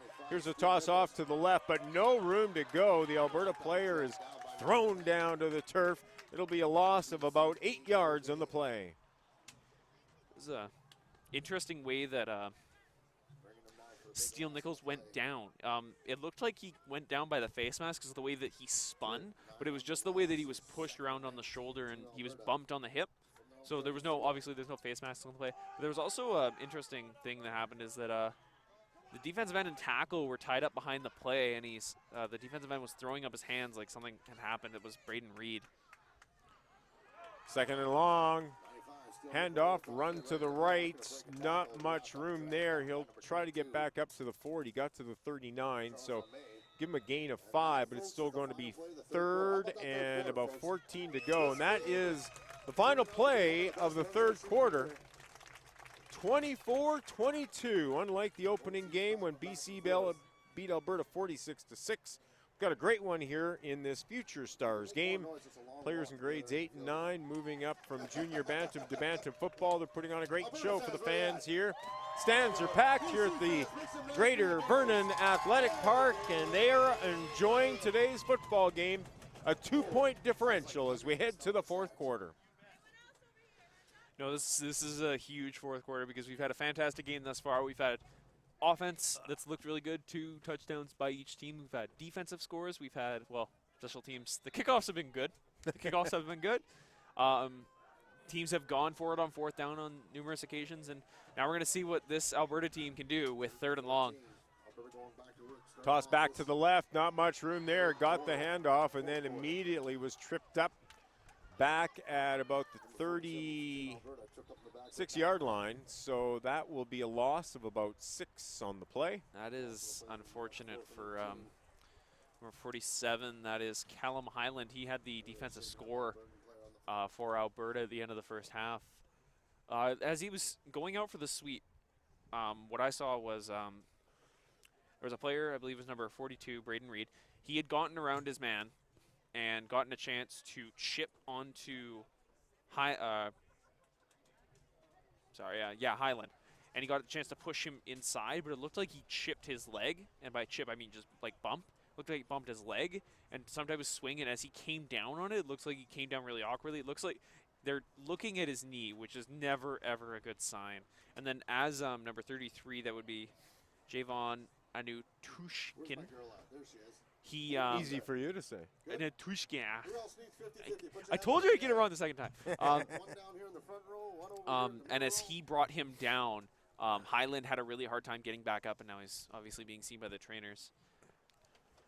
So hopefully he's all right, as one who's had knee injuries lately. It is not fun to go through. It's a rough game, and the injuries can take their toll. It we see players, well, when you see a guy like Paul McCallum that was, 45 before he ended up packing it in. We've seen kickers last well into their 40s in this game, but players at other positions, just not possible. I love kickers as much as the next guy, but kickers have a different life expectancy in their careers. So let's be honest. Yes, it's awesome that Jason Hansen played till he was 45, and it's awesome Paul McCallum played till he was like 47, but they're different. They're different people. Yep. They have different roles, and they definitely take different punishment. And they would admit that as well.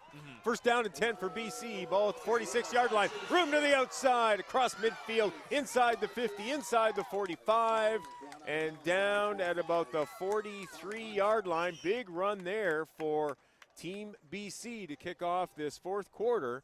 Up by 2, looking to increase that lead. Yeah, that was a great run there from Okoko Chomseng.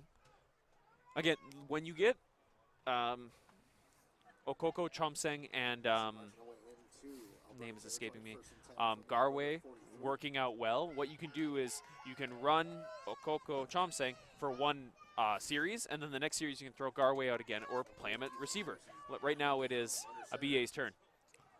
Handoff, straight up the middle, cuts to the left. He's got room and more inside the 30-yard line. It'll be another first down for BC. Down to about the 28-yard line, and they will move the yardsticks as this BC offense, sputtering late in that first half and early in this second half, is now getting things on track. Up by 2 after the fumble was taken into the end zone for the major score, and now the offense starting to move the football for BC as well. Get some wind gusts here at times blowing our papers around. We're set up at the top of the stands. A little bit of a tent to keep the rain away. Here's a handoff that'll cut to the left. Now he cuts back inside, now back to the outside again, to the 20, inside the 20, and near that first down marker. This one is going to be very close to another first down for British Columbia. First down. Yeah, big first down here for BC. They have the momentum right now. They've got the lead. 10 minutes left here in this final fourth quarter. We'll see just what they can do. The strong running of a BA and Garwe is what is going to drive this Team BC team to success, because they haven't had a whole lot of success in the passing game, and as long as their ground game's going, they don't have to pass because they have the lead right now, so they can just continue to burn the clock.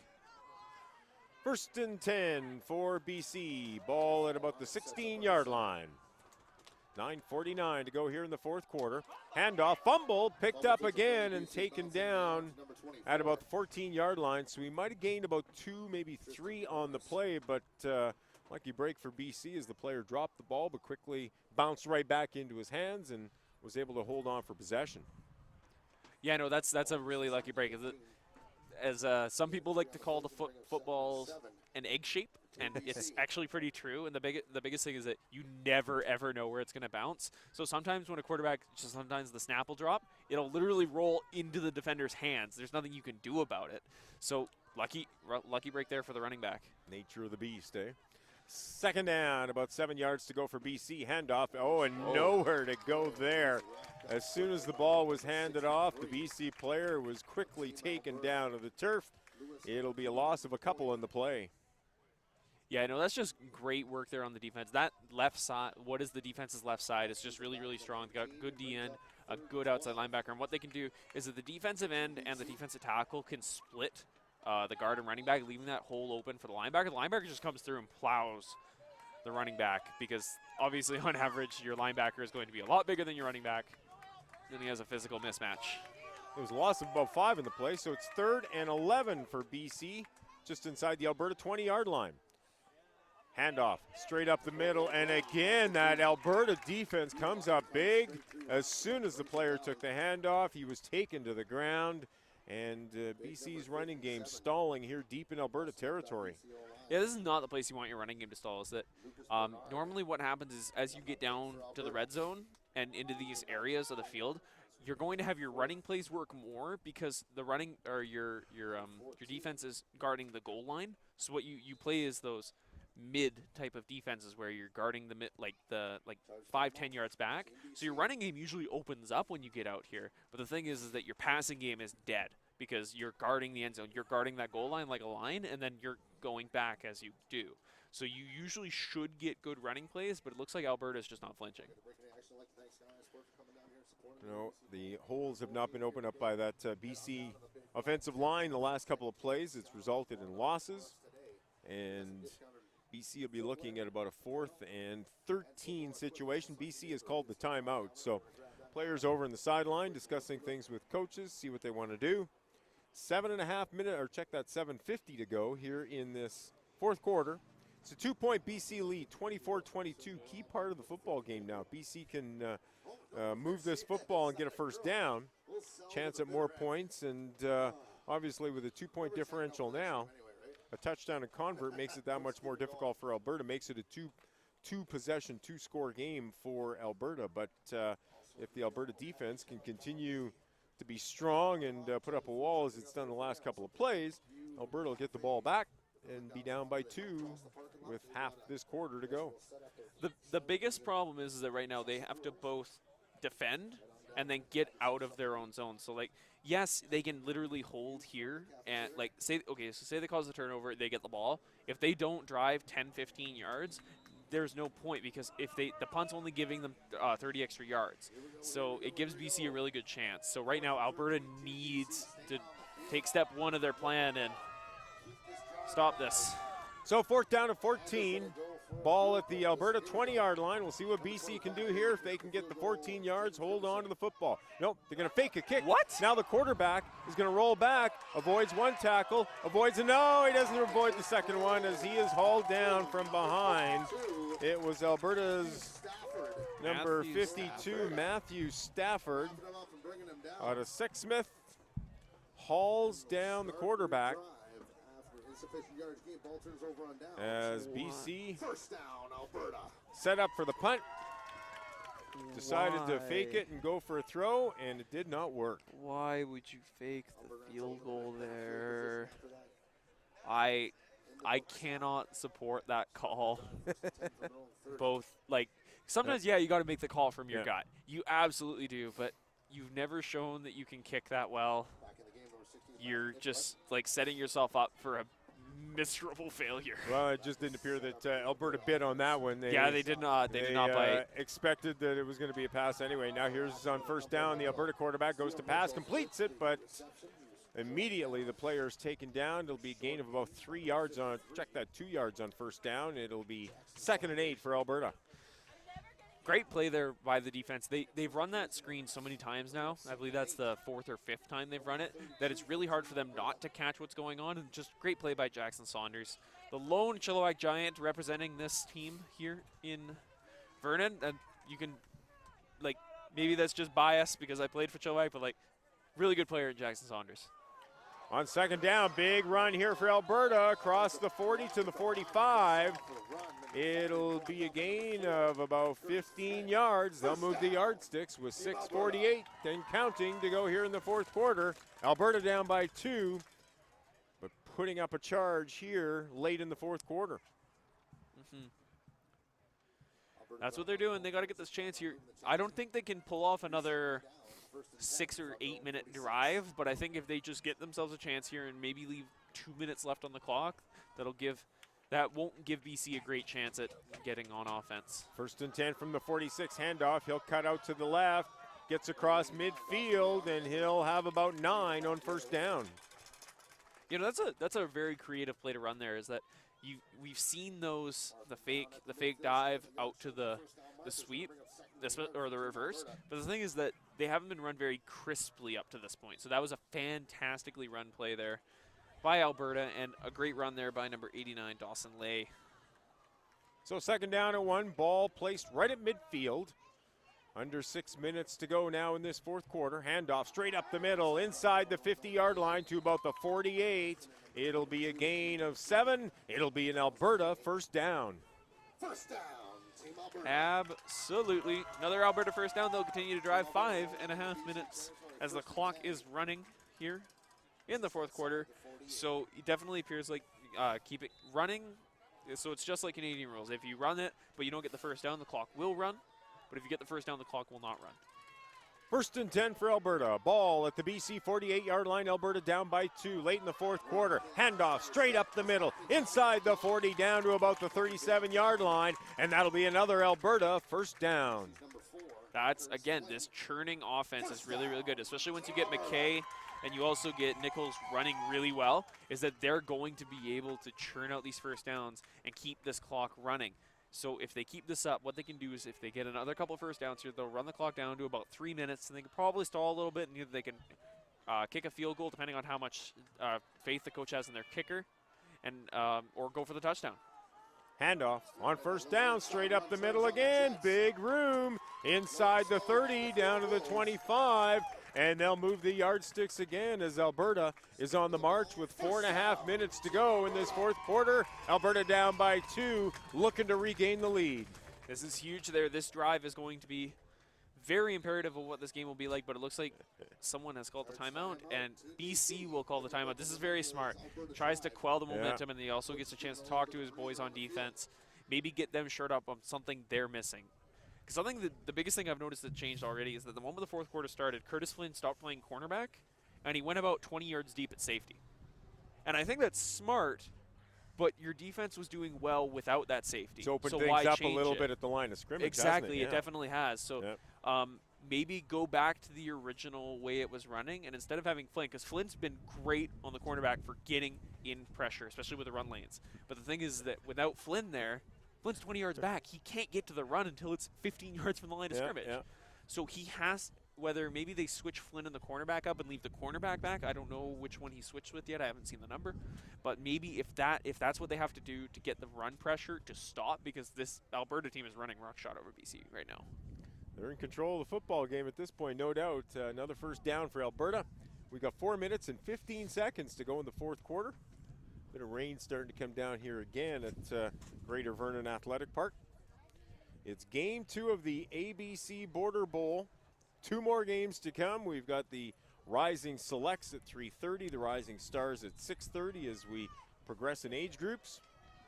46-6, BC beat Alberta in the Young Stars game. Right now it's 24-22 BC, with Alberta on the march with 4 minutes and 15 seconds to go. And now we get early movement. That's on the defense. That'll be on the defense. Looked like the defensive end on the far side moved. White helmet. I'm going to say that is number... Outside on the defense, going to move the ball up 5 yards. Might have been Braden Hamilton, number 32. Offside on the defense is called, so they move the yardsticks 5 yards closer to that BC end zone. No, that's brutal, because that is something you don't want to. You never ever want to give up free yards, especially to a team with the momentum like Alberta has right now. In the final few minutes, up by 2, even more. So it's first down and 5. Handoff straight up the middle, inside the 10, down to the 5. Is he there? We're going to wait for the marker. Yes, touchdown! Alberta hits pay dirt and regains the lead here with 4:05 to go in the 4th quarter. Now, it's just like all the Super Bowls where everyone said, hey, did we give Tom Brady too much time to come back and win? I think maybe we did. This is a lot of time here for BC to work with, especially if Alberta is unable to get the convert, but we'll see whether they can or not. Looks like McKay is still down and injured. That's not a good sign. He's in the end zone or just outside of the sidelines, so... He did take he did go for an extreme dive to get to the outside. And it's not that that's a bad thing, because he was trying to get to the end zone, but it looks like on his way down, maybe he had someone roll onto him. That definitely wouldn't be good either, but the other chances that he fell onto the track, and the track's definitely rather hard. Definitely harder than the turf, so looks to be sitting up now. Or no, he is not. Well, you've got some of the markers just inside lane 1 there to kind of separate the track from the field as well. So he is up. He is walking over to that Alberta bench area. Players coming over to congratulate him, and now we await the convert. The ball is up, and it is good, and that's a key one. It gives Alberta a 6-point lead, 30-24 is the Alberta lead with 4:05 to go in the fourth quarter. BC now needs a touchdown and needs the convert to regain the lead. It's Alberta up by 6 with 4:05 to go in the fourth. Yeah, I know this is big because the biggest emphasis on getting this convert is that because Alberta got this convert, BC doesn't win on a touchdown. If they get the touchdown, they have to get the convert, which brings the dilemma. Do you trust your kicker to make another kick, which so far on all 3 touchdowns, the kicker has made the kick for BC. So there is faith there, but or do you risk running it just to get the single point? Because all you need is that single point for the victory. It's not like ping pong. You don't need 2 points. 4:05 to go. We're in for a great finish here at Greater Vernon Athletic Park. ABC Border Bowl, it's the Future Stars game. We're down to the final 4 minutes and 5 seconds, and Alberta has stormed back with some great running, led by number 21 McKay, who put it in the end zone. And he has given Team Alberta a 6-point lead. 30-24 is the score as we await the Alberta kickoff from the 50-yard line. Here it is, kind of a short kick, bounces at about the 45, taken quickly down to the turf. Actually, the 42-yard line is where they will mark it. And BC in not bad field position with 4:05 to go. They need a touchdown to tie, a convert to go ahead. Yeah, no, this is big for BC. They got 4 minutes, 5 seconds to do what they can. The biggest thing is they need to get this first down. Start small. Get the first down. They're on the 41-yard line, so they've got a chance to really do something with this. But you have to start at the beginning, so they have to get this first down, because if they don't get this first down, what are they going to do? Pressure on the BC offense right now, trailing by 6 with under 4 minutes to go in the fourth quarter. The Future Stars game here coming down for a great finish here in Vernon. Quarterback, hands off, straight up the middle, across the 45 to about the 46-yard line. Give him a gain of 5 on first down. So they're going to roll with the Abiye Okoko Chom Singh offense. It's interesting because we've seen definitely a more explosive offense when we've had Brandon Garvey out there on the field, but it's going to be interesting because if they keep this up, it's not that either offense is advantaged over the other, but it looks like they're going to run trips here. This is an interesting formation. It's one player in the backfield, quarterback in under, near side hash, quick toss off to the left. This could have been a fumble. But that is a fumble, but he still kept it. It was behind him when he threw it. Now he just took one step and threw right away, but he didn't get enough on the ball and kind of skipped up to the receiver. Luckily for the BC receiver, he was able to hold on to the football. That is extremely impressive recognition there by the cornerback. I believe it's number 2 for Alberta. That's Caleb McNeil, the Edmonton Chargers. The moment he saw that trips, he ran up and met the first guy because he saw, if this is going to be a screen and I'm going to look at the quarterback, the moment the quarterback turns to throw this, I'm going to run at it. So what happened is the quarterback had to throw it behind him, so he didn't get a chance to really catch that and run with it. So 3rd and 8 for BC. Ball at the 43-yard line. 2:40 to go in the fourth quarter. Quarterback back to the pocket. He's going to put this one up in the air. It is incomplete. Ball didn't seem to travel far enough. 4th down. And a big play coming up for BC. Now, they certainly could kick it and take the 30 yards. I can't, no. Would put the ball Alberta inside the 40-yard line, but again, with 2:33 to go. Alberta would kill the clock. Alberta would kill the clock. Offense staying on the field. This is their only choice. They have to go for it. It's riding on this play right now with Alberta up by 6. 30-24 is the score with 2:30 and counting to go here in this fourth quarter. BC looking at a 4th down and 8 yards to go. Ticket in just a few moments.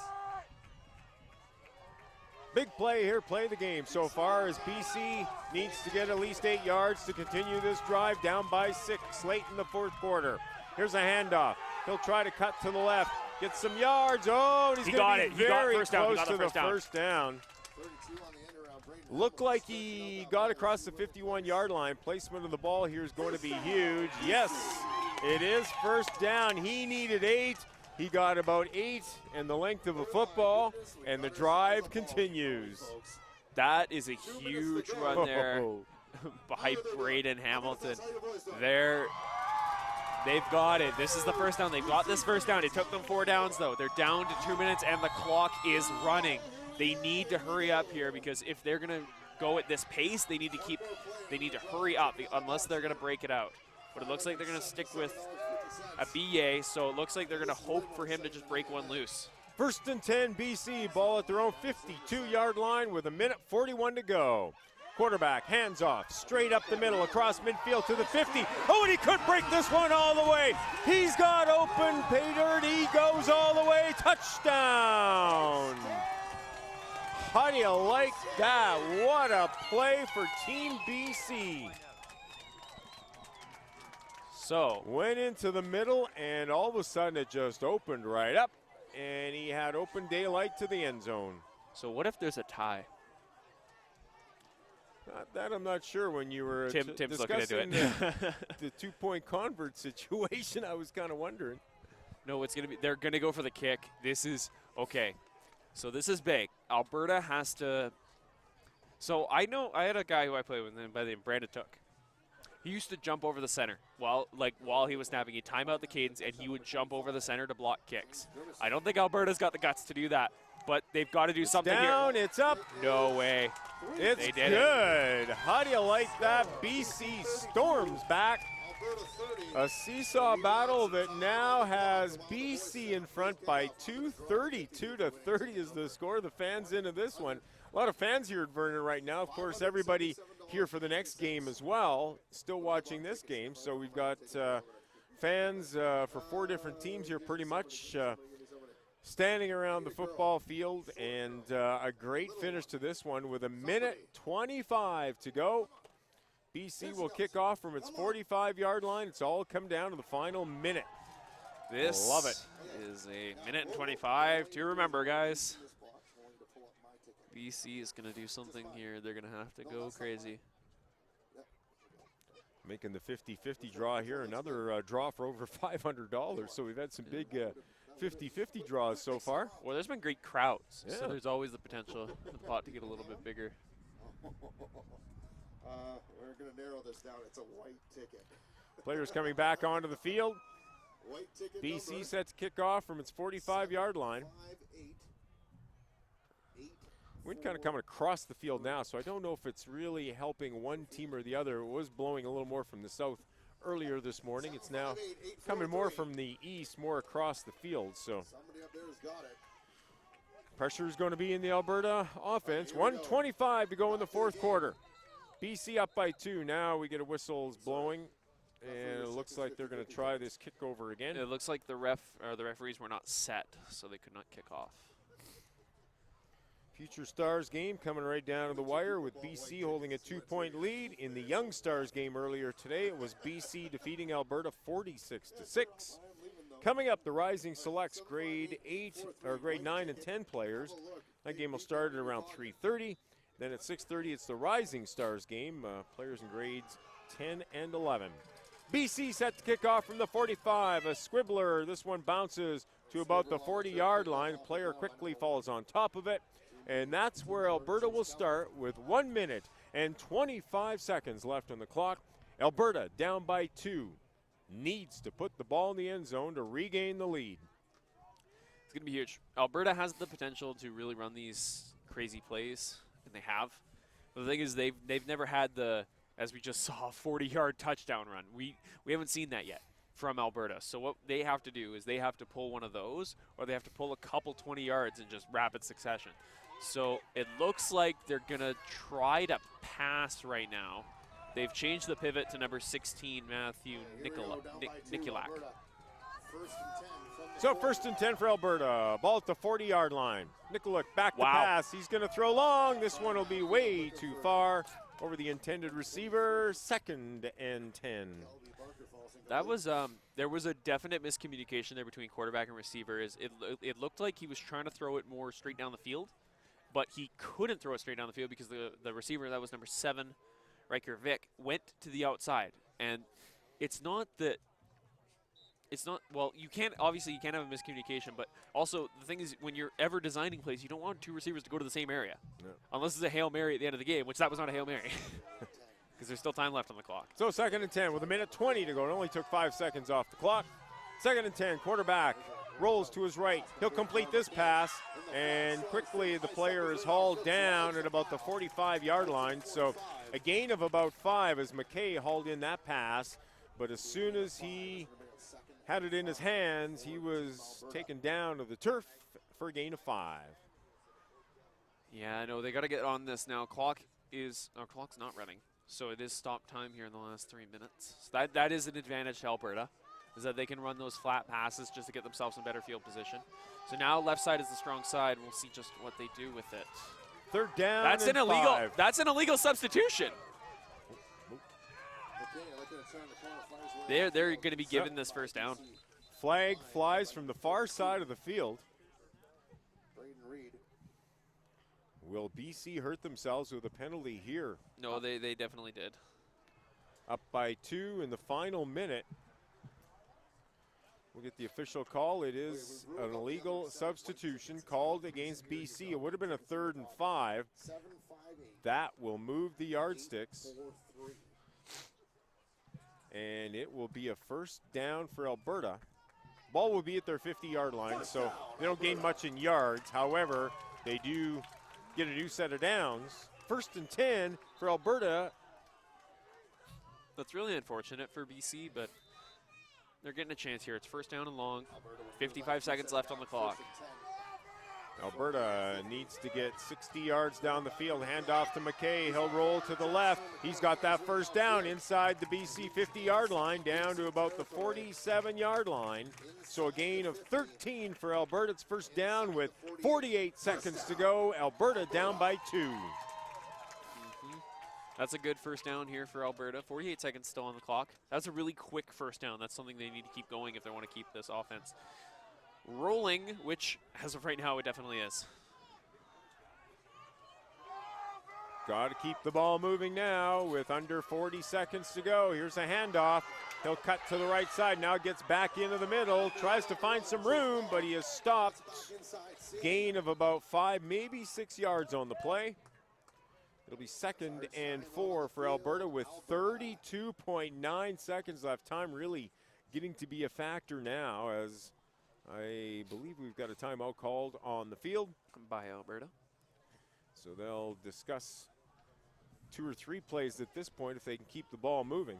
2nd down and 4 coming up for Alberta with 32.9 to go in the 4th quarter. Wise timeout. Good timeout. You get to talk to your players. You get to see a chance. And that's an interesting call. Number 1, Chase Keller, has not touched the ball at all today. And I understand that you're going to have some faith in a young kid like that, where it's his first touch of the game, that you expect him to like perform something. But you've got these hot players, especially when you got Nikolak. He's been doing well. You've got the runner, McKay, and you've also got the other runner, Nichols. And you also have your receiver, Dawson Lay. He's been the guy who's been catching your balls, and he's the one who's been running sweeps well. So Alberta's got a chance here. So here we go. 2nd down and 4 for Alberta. Ball at the BC 42-yard line. Quarterback turns, tries to roll out to his right, close to that first down marker. I don't think he's going to have enough.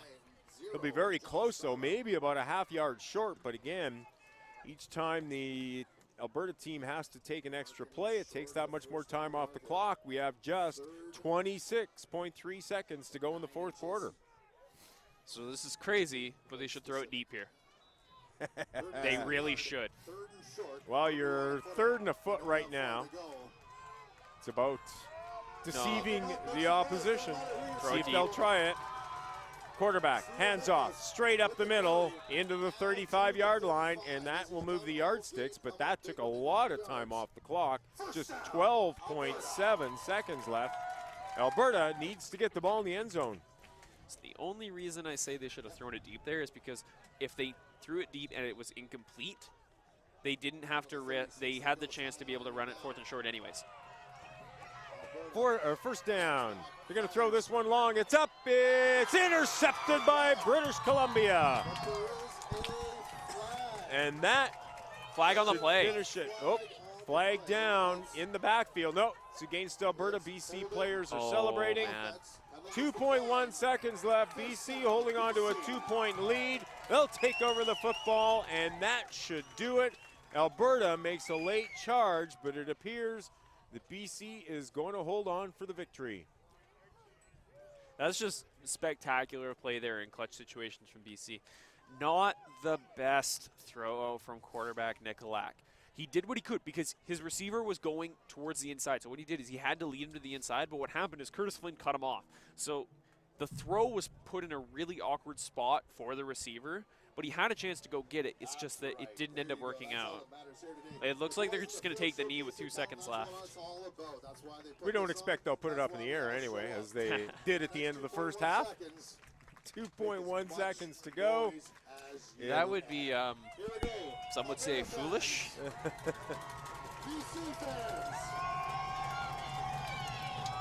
Fans making some noise here at Greater Vernon Athletic Park. 2nd of 4 games during the ABC Border Bowl. 3rd straight year we're playing these games. And the second game, unlike the first one, a great football game as the quarterback takes it, goes down to one knee, and that will do it. Team BC has come through with a 32-30 victory over Team Alberta, a game that went back and forth the entire way, and BC scores midway through that 4th quarter and holds on for a 2-point victory. Yeah, just a great showing from both teams. Alberta, they played so well up until that last little bit where they had that interception. It's just exceptional play like that carries on because both these teams came together so well in such a short amount of time, and that's something that's really impressive for a lot of the people watching. And they see that and they think, wow, this Alberta team has a lot of chances. And then you see these players and they're doing so well, is that they're also so young. Most of these guys are still in middle school, grade 8 and 9. That's so young. So they've got all this room to grow. They have this giant team in Alberta, this age group of Alberta kids. Definitely something special for the future. Great football game here at Greater Vernon Athletic Park. 2nd of our 4 games in the ABC Border Bowl 2016. BC and Alberta battling it out. It went back and forth, and we saw the offenses clicking on both sides early in the game as through the first quarter and a half, we only had 3 possessions, and all 3 led to major scores. After that, things bogged down a little bit. Alberta intercepted a pass in the final play of the opening half to score a touchdown, then scored a touchdown early in the 3rd quarter to take the lead, but BC came back in the 4th, got the major score in a long touchdown run, and that gave them the 2-point lead. They held on, and BC defeats Alberta 32-30 in the Future Stars game here in the ABC Border Bowl. We're going to draw again. Do you have the winning ticket? They're drawing again looks like, for the 50-50. Oh, they're going to draw it again. Oh, that is one of the things, like, personal pet peeve. Like, if you bought a 50-50 ticket, you have the obligation to stay and not throw it out and, like, claim the prize. Whatever. Worry about it later. We're trying another ticket here. Should have bought some. I didn't buy any for this one. Yeah. I don't have any cash on me. Crap. We'll get the announcement here. Team's getting their photos taken, so once that happens, we'll get on to our awards ceremony, and in about a half-hour time, we'll be back with the Rising Selects game as we increase the age bracket. Players that have been around this game that many more years. We expect things to be perfected that much more. But second game's any indication, we saw a great football game here, Byron. Yeah, absolutely. No, it's been fantastic. And for the next game, we'll obviously have the medals and positional awards for both teams, so that'll end up turning out. Someone just won a lot of money. So, yeah, no, this was just a fantastic game. BC played extremely well on offense. Alberta played extremely well on offense. Both teams had their mistakes, and both teams had strong defensive play. And the best part is that we saw a lot of everything, and that's the thing, is that we saw multiple players shine. We didn't just see one player control the game. We didn't see one player's absence spur like great things for another team's offense, right? So we saw some very encouraging things in this game, and hopefully we see some more in the next game. Couple more to go. The Rising Selects game, group of 9 and 10-year-old, grade 9 and 10, coming up at 3:30. Then the Rising Stars, the final game of the day here in the ABC Border Bowl, starts at around 6:30. That will be players in grade 10 and 11, finishing up midget, moving on from there. And that'll be the game. I'm sure that we'll have many more scouts and coaches from junior teams, from university teams across Canada watching. Those players may be making the next step to something bigger, and they'll get a chance to showcase their talents later on this afternoon and this evening as our day continues. A full day of football here on VBNsports.com.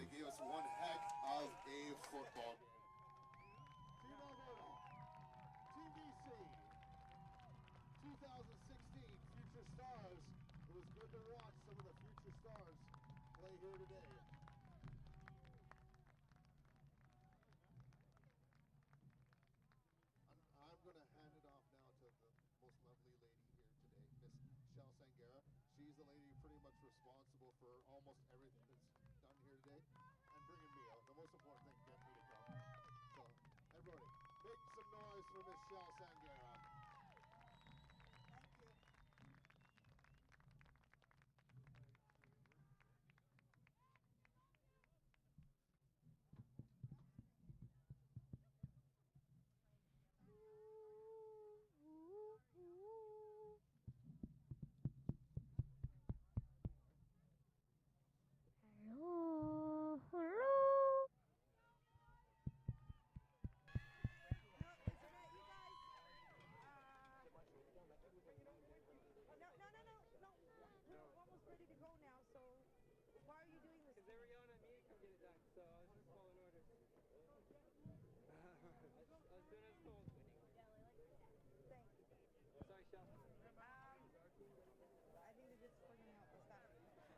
Okay, boys, I just want to say that was crazy. That was so good, and I loved it.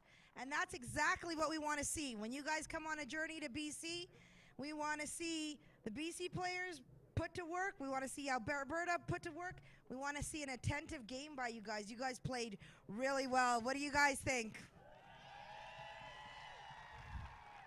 Tight match is always great entertainment for us. We are just waiting right now for the picks to come up, and we're going to do our awards.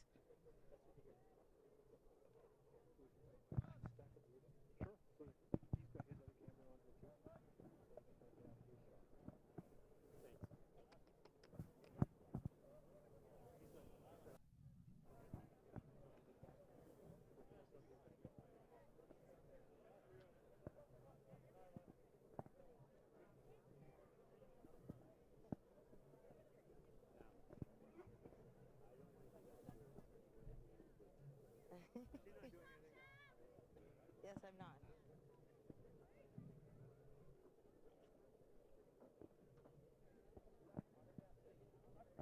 Okay, so while we're waiting, I just want to let you guys know you're going to eat your pizza, and then Alberta, do not leave without getting your game DVD. BC, don't leave without getting your game DVD. You guys go to your head coach, your team manager, you guys go to your head coach to make sure you get your DVDs. Heather Rempel.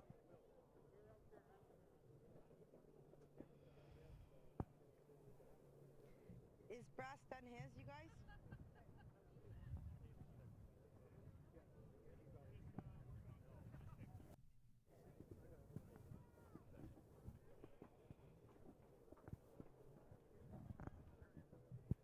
All right.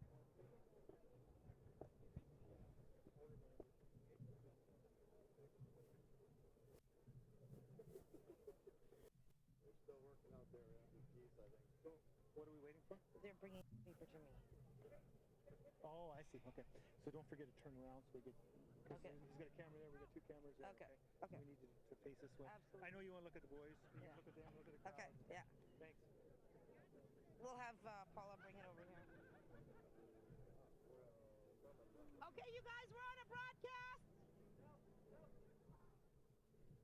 Oh, who's that? Oh, is that the Alberta coach? Okay, let's get this show on the road. You got me 6 for D. MVP and D. D line or D back? Okay, let's go up. First is Alberta.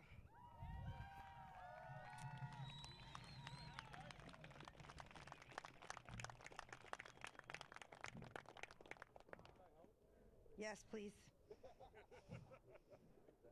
Coach Sheldon will help me out here.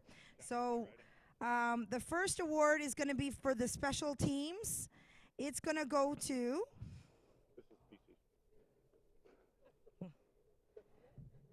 Steele Nichols, number 95. All right, honey, you want to look over here? Right there. And then right there. Congratulations.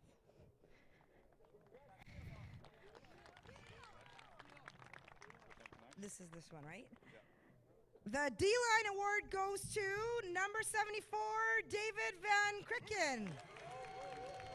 Way to go.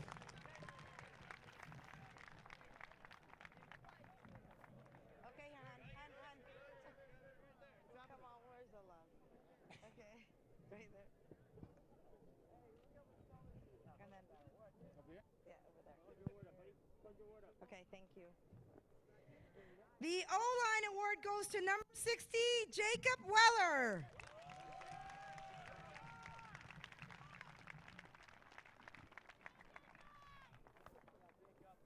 Okay, we're looking over here, hon. And then over there.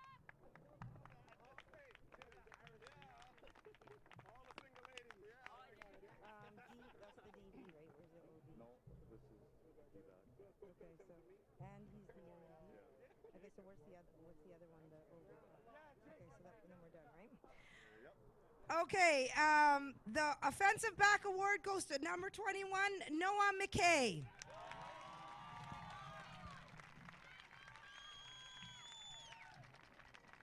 Come on over. Good job. Okay, look over there, honey.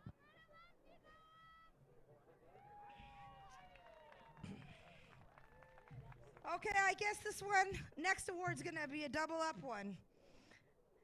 Is that right? Yep. Okay. So he is going to be the defensive back award, and he gets the most valuable player ring.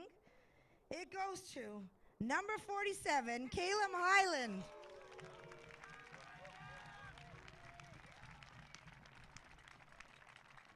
That's awesome. Thank you.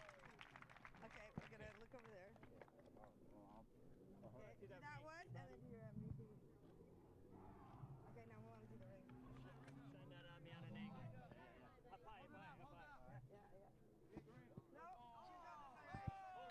on the side. Okay, and then I need you to come up with back here with Paula after we do the rest of this, and then give us your info, okay? Thank you.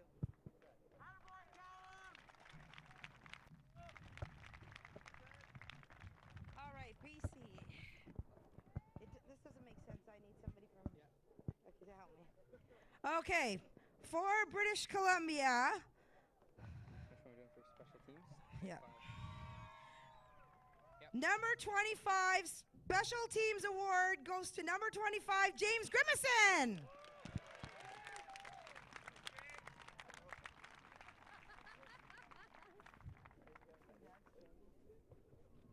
Hold that thing up.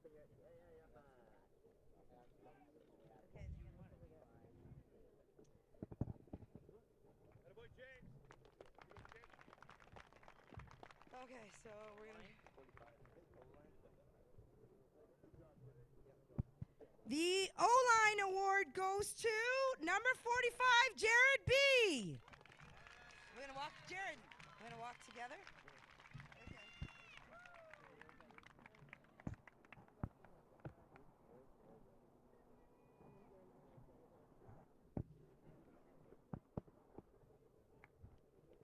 Go, bud.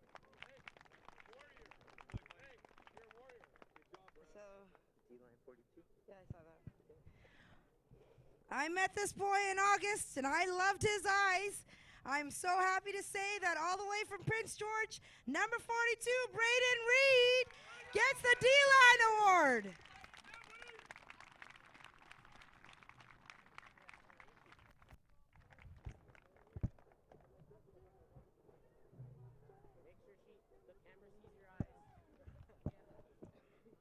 Okay, so I just want to confirm with you guys, number 15. Yeah. Okay.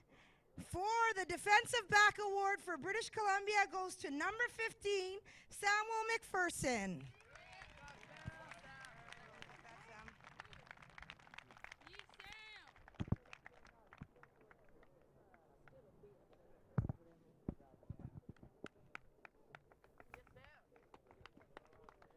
That one's not here, you guys.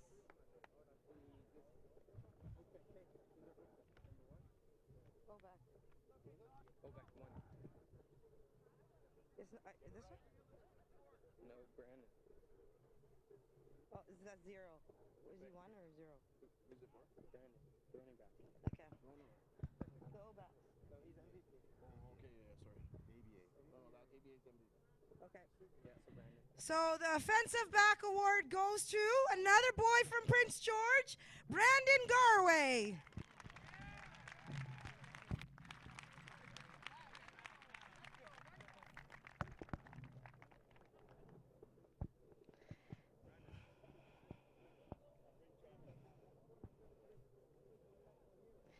And the most valuable player for British Columbia, won a lot of awards. And he comes right out of Abbotsford, number 33, EBA Okoko Chomseng.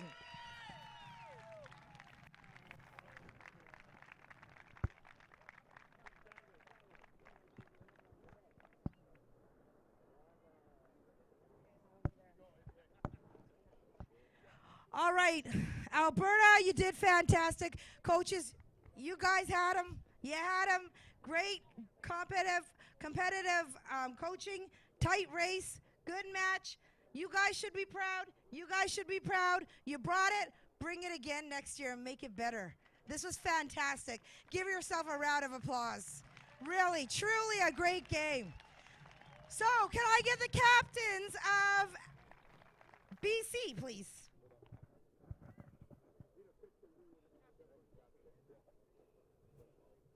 You guys need to put your awards away. I'll take it. All right. Back-to-back champions. Well, actually now triple-time championships. So this goes to BC. Winners of the 2014, 15, and now 16 ABC Boardables. Great job. Oh, you guys take it. Thank you, everybody. Have a safe ride home. I was all over the map on that one.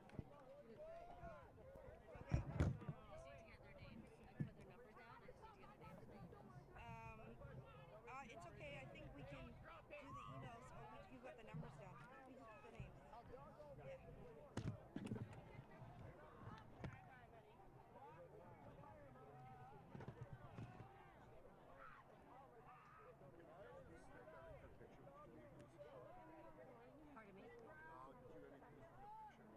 Yeah.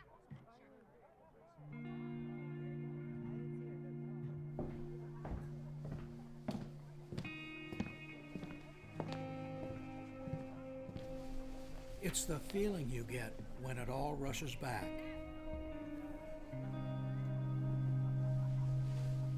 The lights, the sounds, the thrill. This memory has been earned and preserved for a lifetime.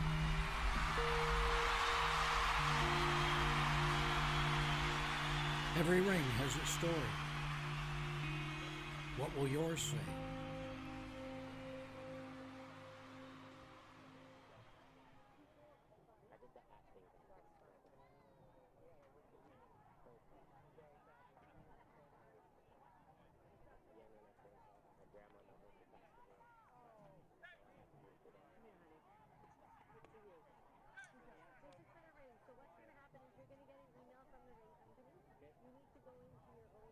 viewer, size your finger. This is your size.